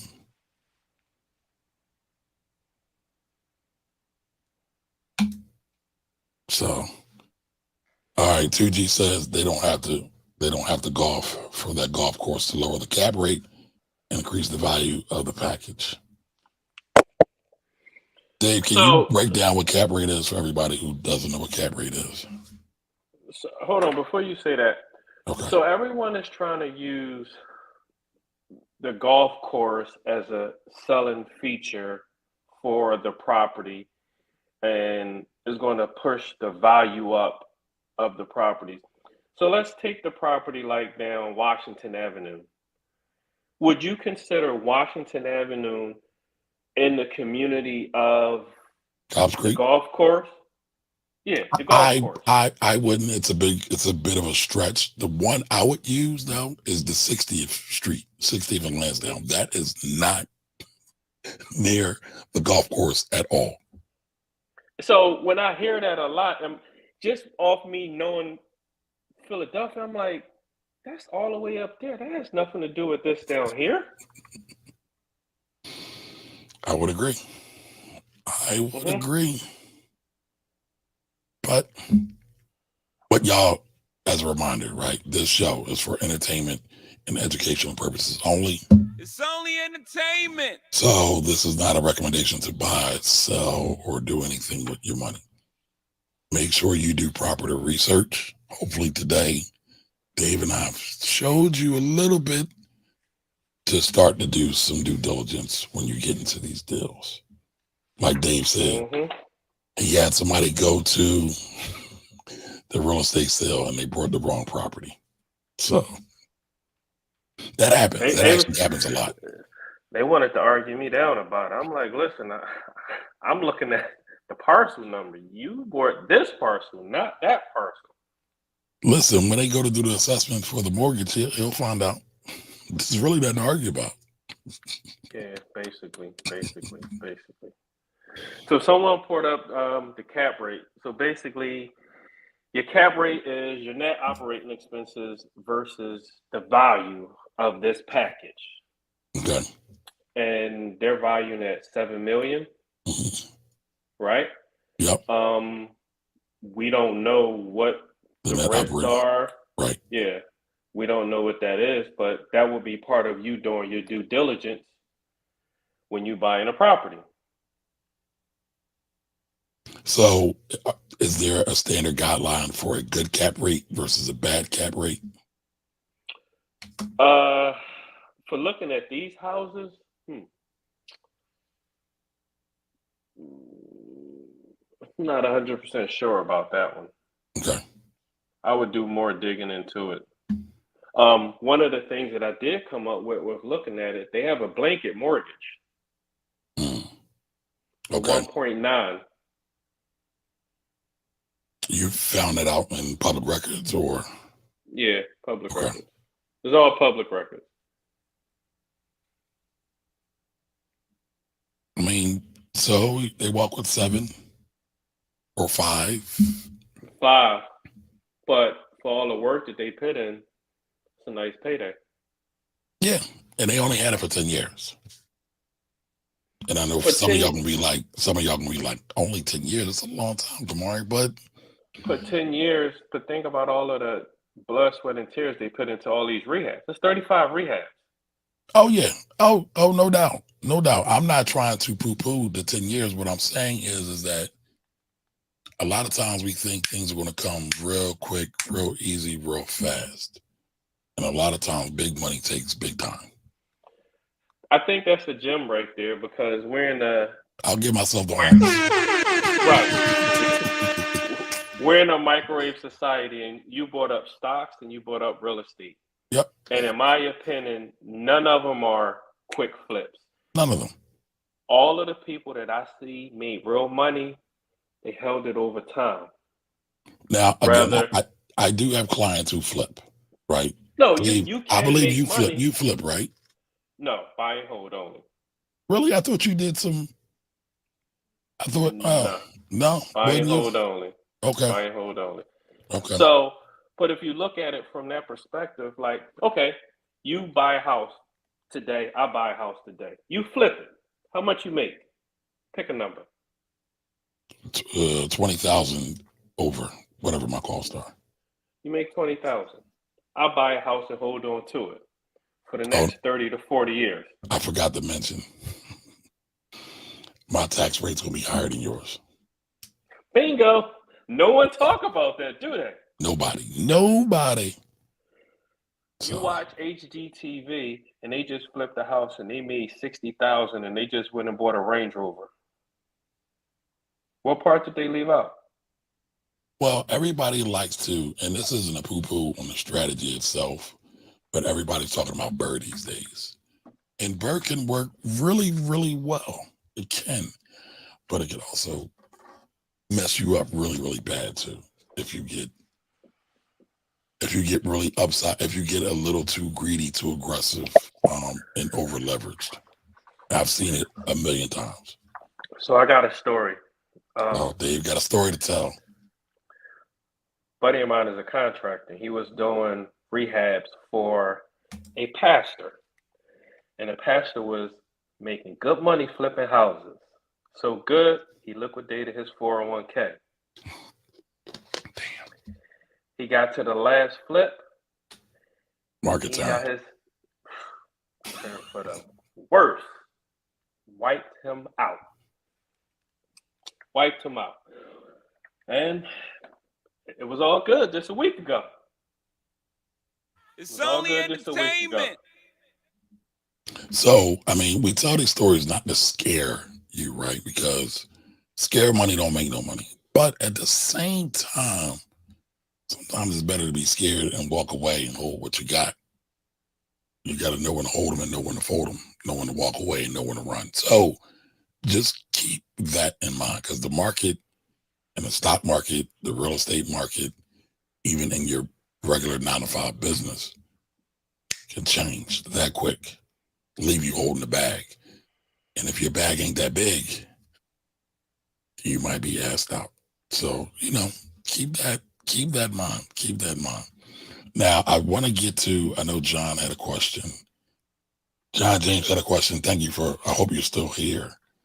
But he asked the question, what are your thoughts on homes 20, 30 miles away from Philly, such as Chester? He brought up Chester, so I guess he likes this new soccer stadium. I like, me personally, I like Chester because I always think it can be an other side to that coin. What's like- the side of the coin now? Chester's still hood, but they are building up. I will say that. What is it? The Avenue of the States. Avenue of the State, 9th Street, Right, 13th Ninth Street. Street, Avenue of the States. My buddy Roland, he owns a business out there. There's a lot of stuff going on. They trying to build up on it, but um, I think it's a long time. I think it's, but When you like say long, anything, 10 years, 20 years, what do you think? maybe 10, if that. But that soccer stadium is nice. I tell you that. My daughter, both of my daughters play soccer, and they always want to go to the Union game. And when you go to the Union game, there's a million police out there. When the game is gone, you don't see that many police. All right, so I'm just Googling. So if I were to invest in Chester, and I will be telling you, these are some of the things I will be looking at. And Dave, please jump in on this as well. But I'm just doing a quick Google search, right? Mhm. So give me 1 second. Throw this up here. So I just looked up the per capita income. Mm. So Chester's per capita income is $36,000 for 2021. Now, per capita income in the last 12 months was $19,568. Sheesh. Poverty rate 28.5%. What does that tell you? So out of 10 people, every third person is in poverty. Mm-hmm. So a third of the population is in poverty, according to government standards. What does that make you think about immediately off the top of your head, Dave? In my mind, I'm going to is low to moderate income census tract. So and you're thinking about probably Section 8, right? Section 8, but not only Section 8. When I think of low to moderate income census tract, that is an area where if you don't want to rent, there are programs out there that can help you buy in them areas, and they will give you money to own instead of renting, which would probably start stabilizing the community a lot more, maybe, because you don't have as many renters versus homeowners. Maybe. But at the end of the day, it's poverty. It is. Yeah. Yeah. So I also look up, the overall population. So Chester's population is roughly 33,000. All right. The population change between 2020 and 2022 is 2.5%. So that speaks towards the growth of the area. I don't know if I would say that's a good growth number. I would compare them to some other numbers. You could look at Austin, Texas, even Atlanta. Like, look and see where people are moving. Then you can kind of get a gauge of saying, oh, that's good or that's bad. And then we're looking at the population there. 7.4% of the population is under 5 years old. 23, almost 24% is people under 18. 65 and older is 14% of the population. Females are 50.3%. Then I would look at the racial breakdown as well. 17.6% are white. 71.9, or let's say 72% of the population in Chester is black. And then you got others. So it's a black town. It's a black town.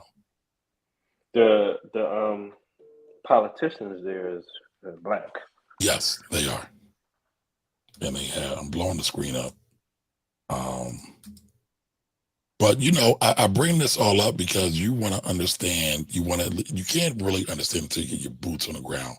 They brought that up earlier. However, you want to get a flavor of what's going on in that town. What's going to be happening in a black town? You black, you more than likely know what's going to be popping out there. All right. Median value of owner occupied housing, $71,000. Median selected monthly owner cost with mortgage, $1,018. Median gross rent, now this is from 2017 to 2021, $929. So the average, let's for simple math, the average rents will be about $900. So between, let's say, $800 and $1,100, somewhere around there.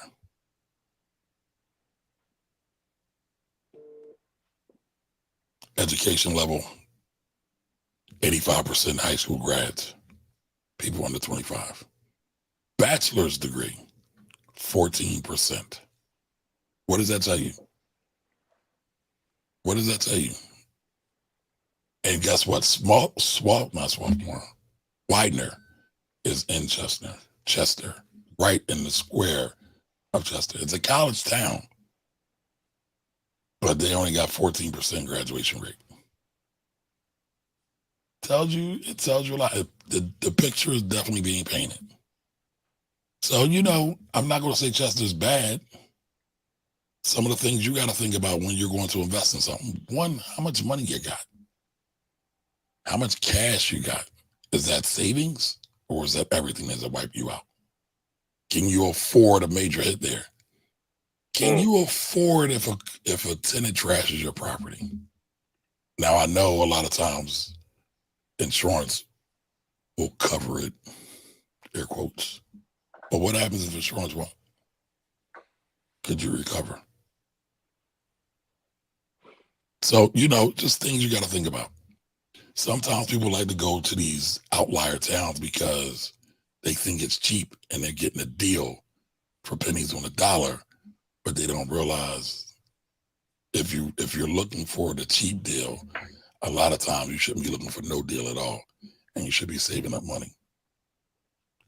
Dave, what do you got on this? Because I'm technically not the real estate guy. I think you dropped a lot of gems on what you said. Oh man, I get horns again. No,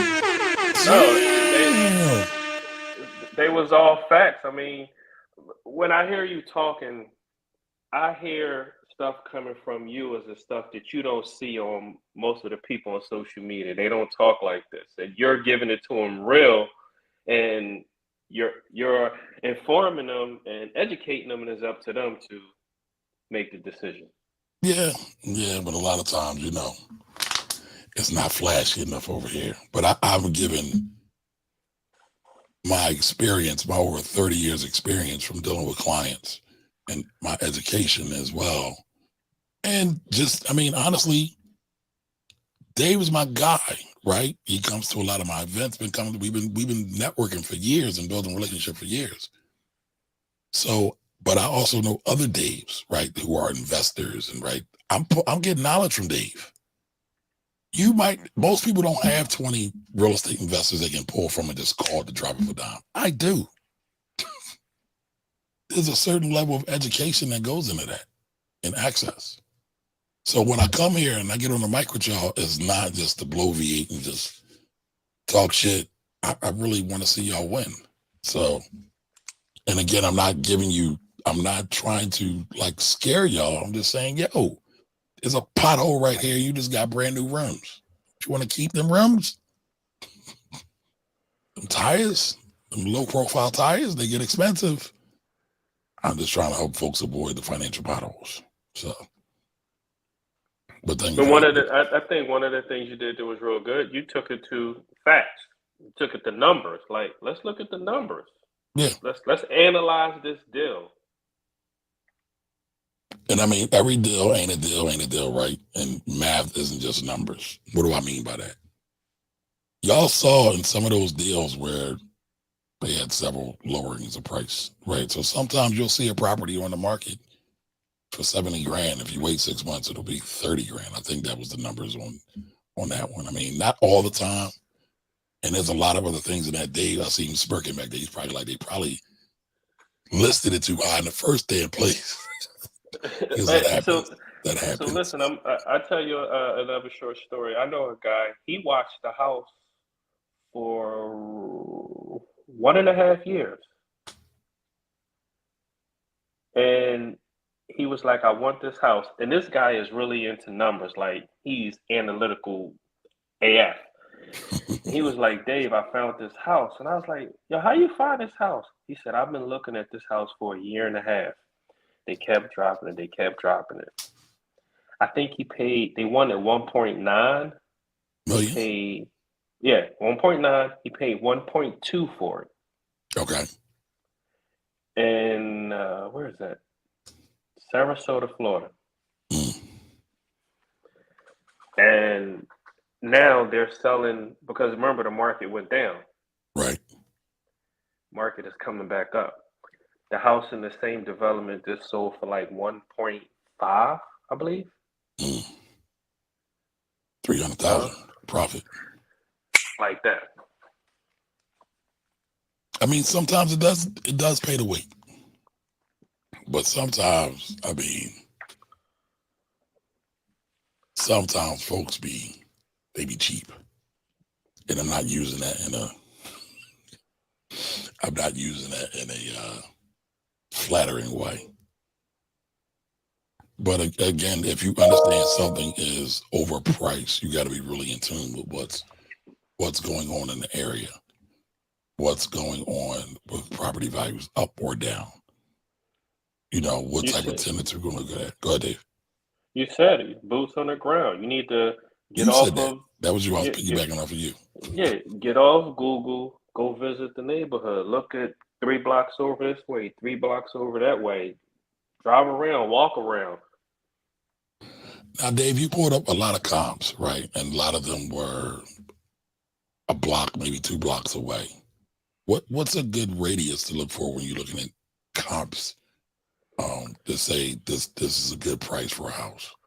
Let's use the city of Philadelphia, for example. Whenever I'm running comps in Philly, I really start off at 0.25 of a mile.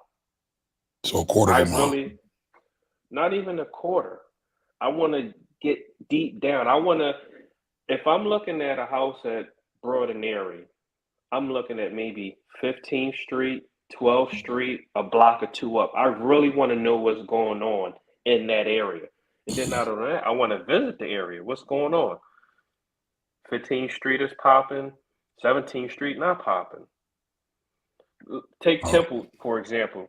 I talk hold on, to a lot of them investors. They hold like, on, I don't Dave. want to go past. Go ahead. For all y'all out of town investors that come here, never try to buy something on 14th Street. Only Philly people will get that. There is no 14th Street in Philly. It's Broad Street. Yeah. So if somebody tries to sell you something on 14th Street, you know they lying. It's cap.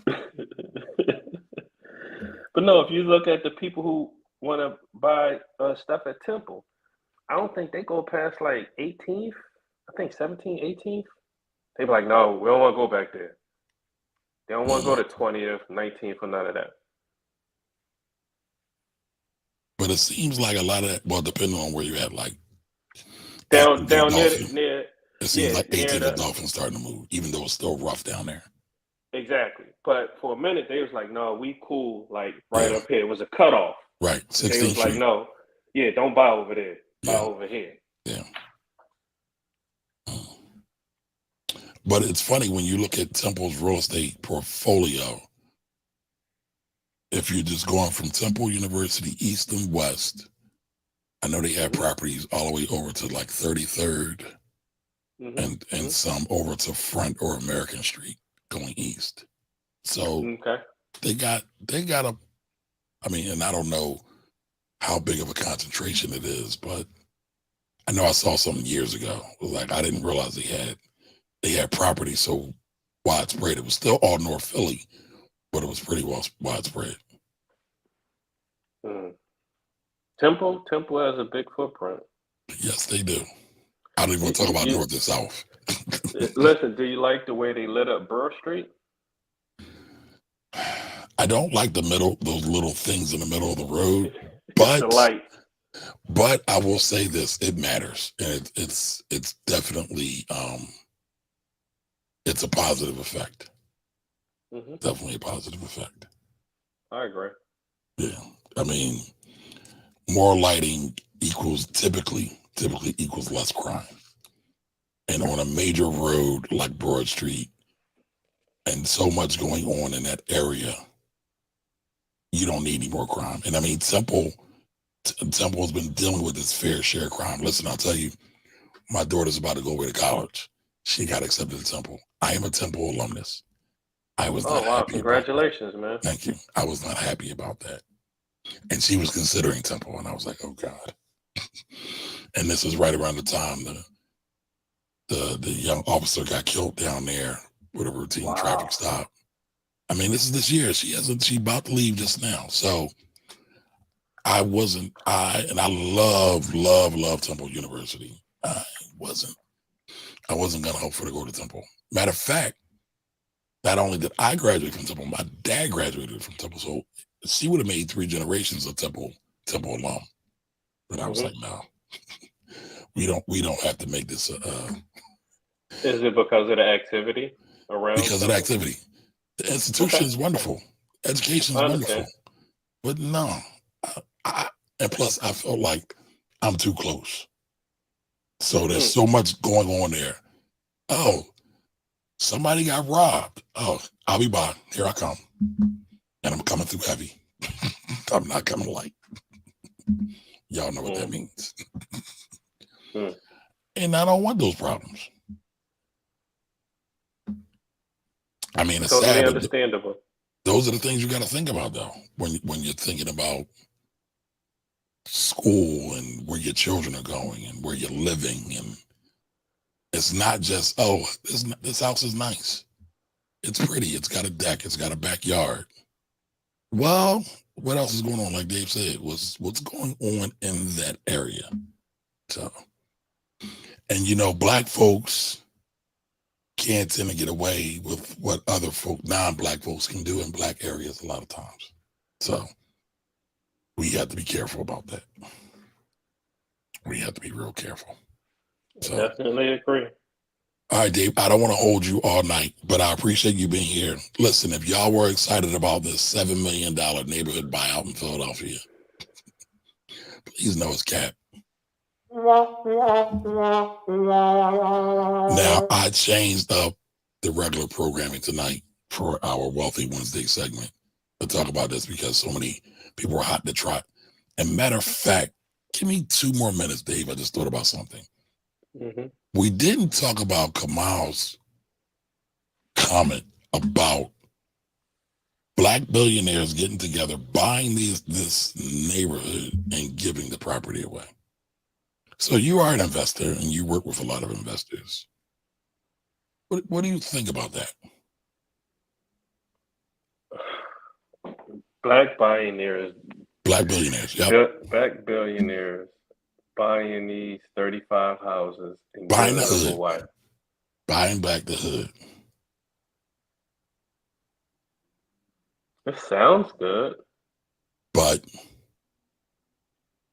I hear a big old butt there. I want to say why. Like, what are we doing this for? What are we trying to do? Well, so I know 7 Kamal, million. and I know his thought was, well, oh, you know what? Let me do this. I will find his comment. Let me find his comment so I can do him justice. I don't know if he's $7 still million. here. I think they can touch a lot more people than buying 35 homes. I would agree. I would agree. But, a lot of times, I think this whole Black billionaire thing gets a bit misconstrued, right? We just saw Kanye West was a billionaire earlier this year. And he's no longer a billionaire, right? So people don't always have $7 million to access cash, because I know that's what everybody's thinking. Oh, he got $1 billion, he's got that cash, he can just give that cash. No, not always. It might not be liquid, meaning it's not in cash. It's not sitting in the bank or under a mattress. They might have to move some things or sell some things to make it available. That's one. Two, I always, when you look at this, right, people work hard for their money. A lot of times people think these billionaires, Black billionaires, white billionaires, whoever, just was given a silver spoon, and that just ain't so. And so you got to really think about that. Like, so for somebody to come off $7 million even if it's just a piece of $1 billion, they still worked hard for that. And Mhm. what I always wonder, right? People always say this, but I don't see average everyday individuals willing to come up off $1, right? Mm. There's a lot of homeless people out here that will ask you for $1. I will give $1. What I'll normally do is I'll feed the person if they ask me for something. A lot of us won't do that. They'll ridicule them. They'll call them a bum. They'll talk all kinds of crazy about them. So if your average everyday person won't give $1, how can we stand there and say, just give away 7 million? Like, that's spare change. Still 7 million. I don't know. What do you think, Dave? Do you see a lot of people doing this? I mean, I know there's some low income programs, tax credits, things like that, but If the only thing I could think of is if someone was to do that, it would have to be something attached to it, some type of tax credit, a write-off, something. I just can't see someone saying, "Here's 7 million. Go live in the house for free." So then you're putting people in the house. Maybe they never owned a house. How are they going to pay the taxes? How are they going to take care of upkeep of the house, right. repairs, things of that? There's a lot more to go into it. Than just saying, "Hey, here's 35 houses, rock out." So even with that said, right, black billionaires buying these homes for folks. So, I mean, again, there's a question that has to be asked. There's a difference between price and cost. So 7 million, is it just a 7 million? Or are we talking rehab costs? Because some of these properties probably need rehab done at some Mhm, level. mhm. If we're talking 7 million, are we talking maintenance going forward? If so, for how long? Is this in perpetuity? Is this forever? Or is this just a one hit a quarter? 7 million and we done.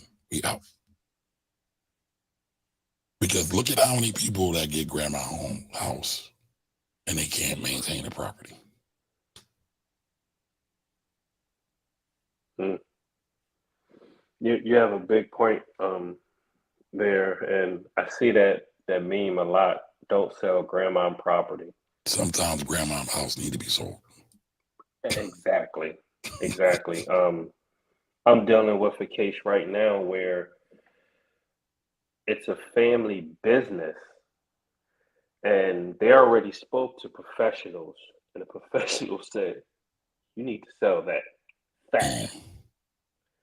And people would always argue, but how can I argue with the professionals when we're looking at the whole picture and saying, you can't hold on to this.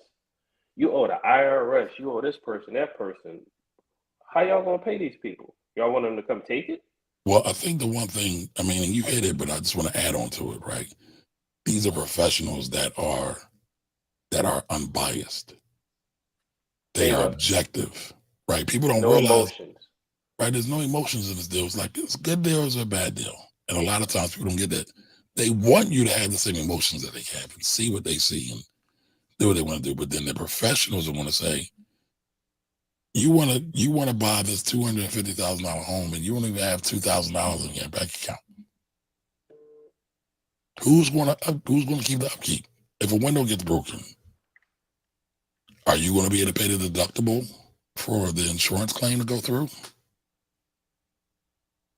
And I mean, these are real conversations we got to start having. I mean, Dave, I'm sure you are, but nobody else is really talking about that. I don't see anybody talking about that. So I'm picking on Kamal. I'm not picking on him, but I'm talking about Kamal's question a little bit to really have a deeper conversation with all this because nobody's ever talking about this. Listen, I'm a big fan of group economics. But here's the question. Group economics works in theory.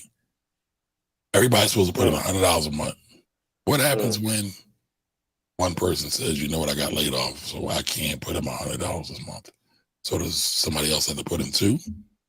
Do we all split it and amongst ourselves? What happens when it's not just one person, it's two or three people? You have to factor those things in, and that's why a lot of times people don't want to do these group things because it's too much chaos. It's too much confusion. And then it becomes more chaos, more confusion brings more stress. Nobody wants more stress. At least I know I don't. But I had a situation where 25th, I want to say 25th and Mass, there was a corner property lot, and they was losing it. Family heir lot, and I'm like, listen, I gotta sell. I don't know, let's say 50,000. They was like, no, we want 100. Well, 30 days later, they lost it to sheriff's sale. dang. Because they were greedy. And they probably didn't realize they were greedy. They thought they were getting their true value. And that could be a tricky thing. Your property is only worth what someone is willing to pay for it, period. Right. So I was trying to pull up Kamal's question and statement, but I can't get it on the desktop. So I'll read it and then we'll close out for the night, y'all. I gotta work. Clients are looking for me. I got deliverables. And until y'all give me some money so I can do this full time, I don't know. I can't hang out with you all the time.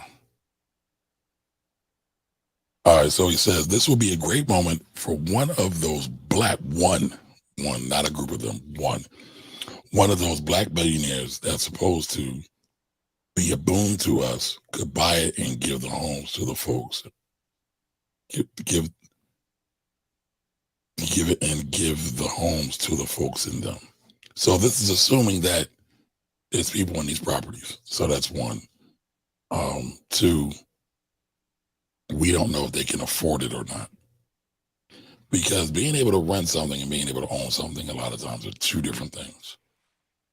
It's a huge mindset that I talk about when I talk to first-time home buyers, that you have to change your mindset from being a renter to an owner.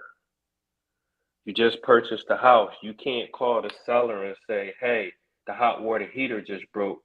You got to come fix this. This is yours now. So you got to fix it. You got to call somebody. Yeah, you have to participate in getting it fixed, just like you're going to participate when you keep the house for 20, 30 years and you have equity in it that you can pull out. You can't be on this side and not be on the other side. Right. All right. So when he said that, I just said, give question mark. So he said, finance rebel, yes, give. Mr. Beast, if y'all don't know what Mr. Beast is probably one of the most popular human beings on the planet right now. He's a YouTuber with approximately 400 subscribers, something around there. So he said, yes, give. Mr. Beast made most of his money doing that because Mr. Beast will do all these things for his videos. Well, what things? Like he'll give stuff away? Give homes, cars. I think he might have given an island away. But they're for the video as well. So for video purposes? Yeah, it's definitely a write-off. Okay. So he said he made most of his money doing that performatively, right? And what's the point of black billionaires if they don't use significant amounts to help black people? This is the chance to really buy back the block here. If a black billionaire brought it to profit and the expense of gentrifying and taking shelter from black people in a neighborhood again, how are they any different than the white billionaires? So I think, so that statement is super loaded, and I just wanted to make sure I hit this because, come on, I promised you I would. And I think it's a good conversation because a lot of times, just using Philadelphia, like every time something happens, everybody thinks Will Smith or Meek Mill or Little Uzi Vert is supposed to come give things, or Kevin Hart. And I know Kevin Hart, I know they all have done things, right?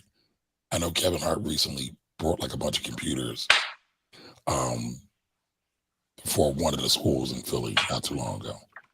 However, again, they work hard. They work hard too. And so, why is their burden or responsibility any higher than anyone else's? Just because they made more money, they might have made different decisions. They might have invested their money different. They might have worked longer hours.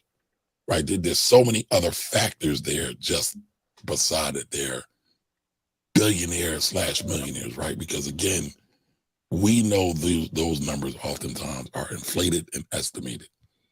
Again, Kanye was supposed to be up several billion, and then next thing we know, he only has like 400 million.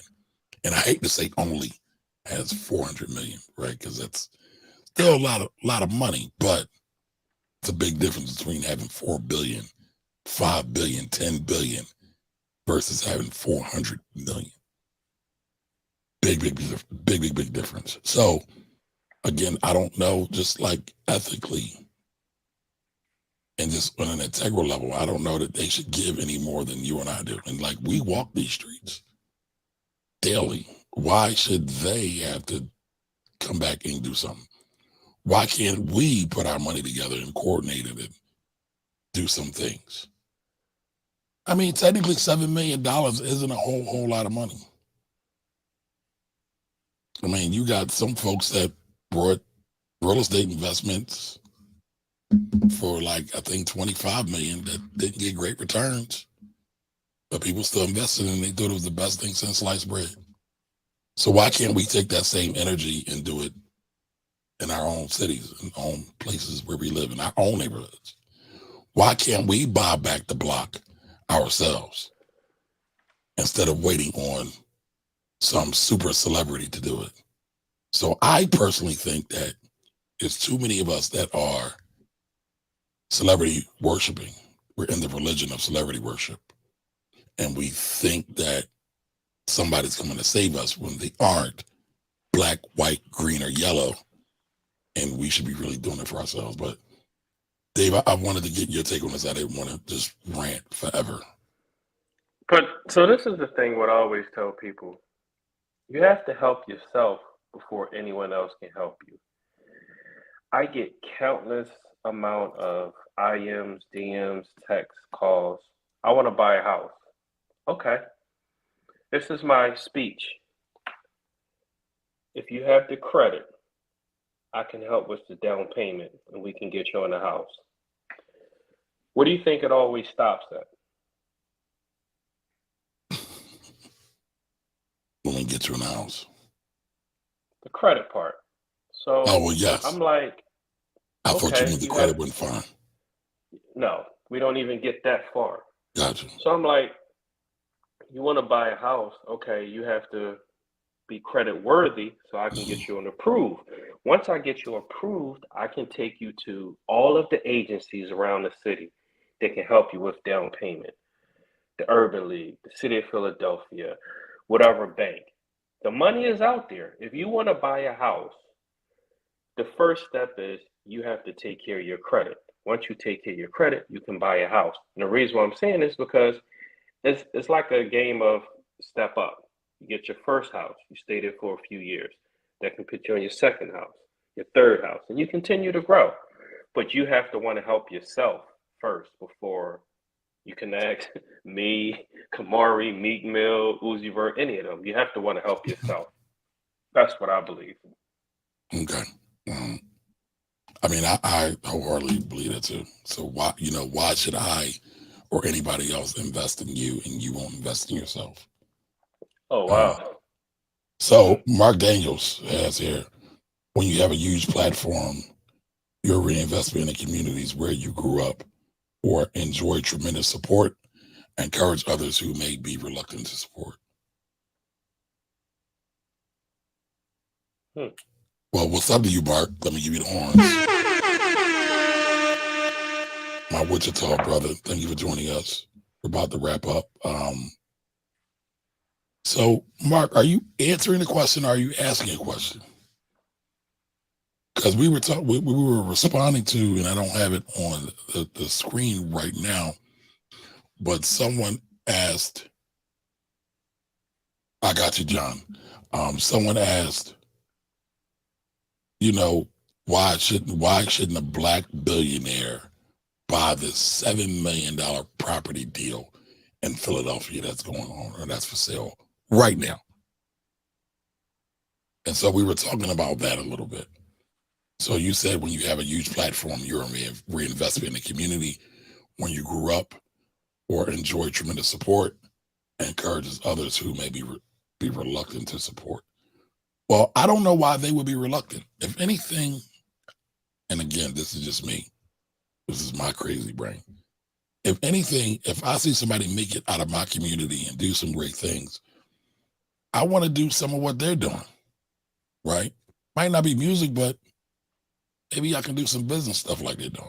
If I see them buying homes, maybe that's something I can do, right? I could kind of model, not mimic them, but model what they're doing. But I don't know. It's just me. Like, I don't want nobody to give me anything, because when somebody gives you something, there's usually some kind of strings attached to it. And I'm always worried that they're going to change their mind about something later on. It's like, excuse me, y'all. The whole joke, give me my football, I'm taking my ball home, because they got mad, right? Well, that's because they had the ownership. They owned that ball, whether they brought it or their parents brought it. But they said, you know what? I don't like how this game went. I'm going home. How many times do y'all see that? When you think about it, how many times do y'all see people do that? With their car, with their money, with their food, with their clothing, whatever it may be. I brought it. I'm out. I don't like this. Right, wrong, and difference what caused it. But they just said, I own it. So at the end of the day, to me, ownership is the key. You can't take the ball and go home. It's like I can't go to Dave's palatial estate with his 4 walls and four tranches of grass all around him when he tells me. I'm playing. Right, but I can't go to Dave's crib and dictate what goes on at Dave's crib. Why? Because Dave pays the bills there. Him and his wife, whatever arrangement they got. I can't do it.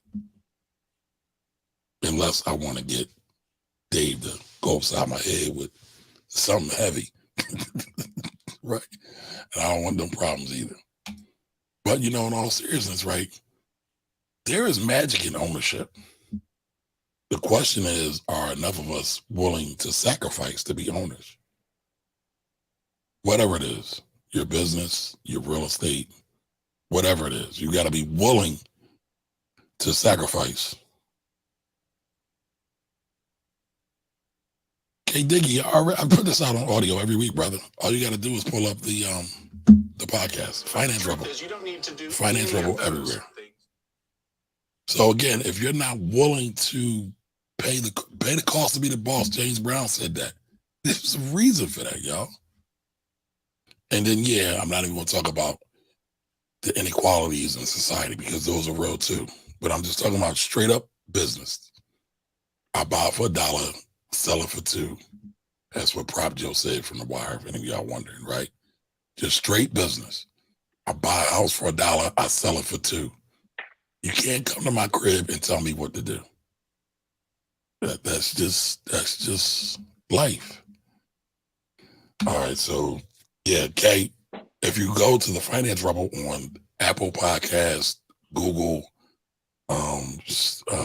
Spotify, you'll find me on there. This broadcast should be up by Monday.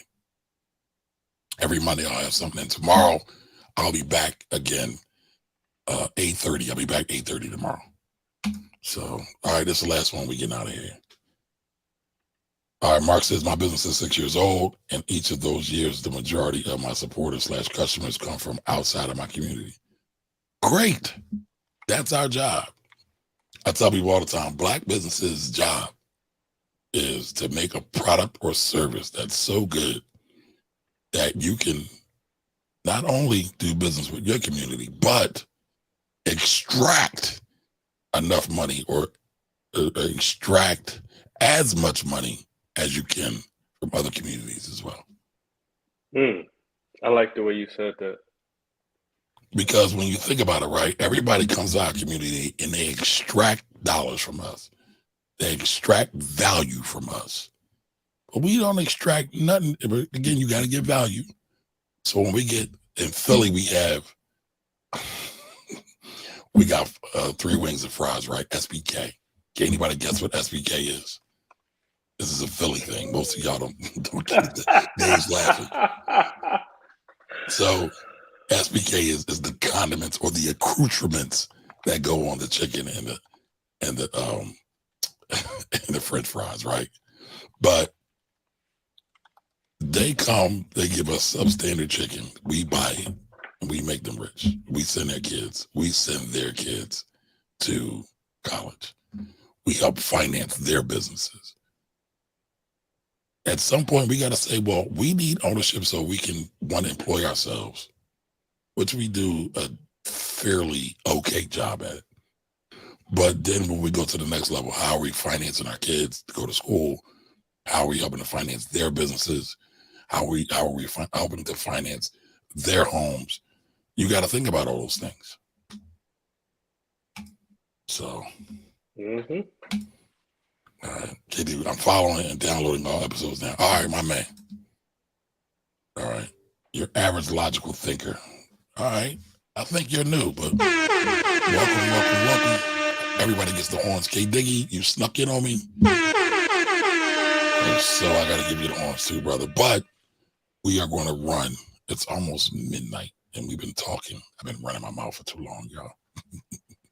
But listen, the $7 million property package in Philadelphia is bullshit. Excuse my language. I wouldn't say it's bullshit. The editor of whatever blog, newspaper, whatever it is, did a great job of getting people hype.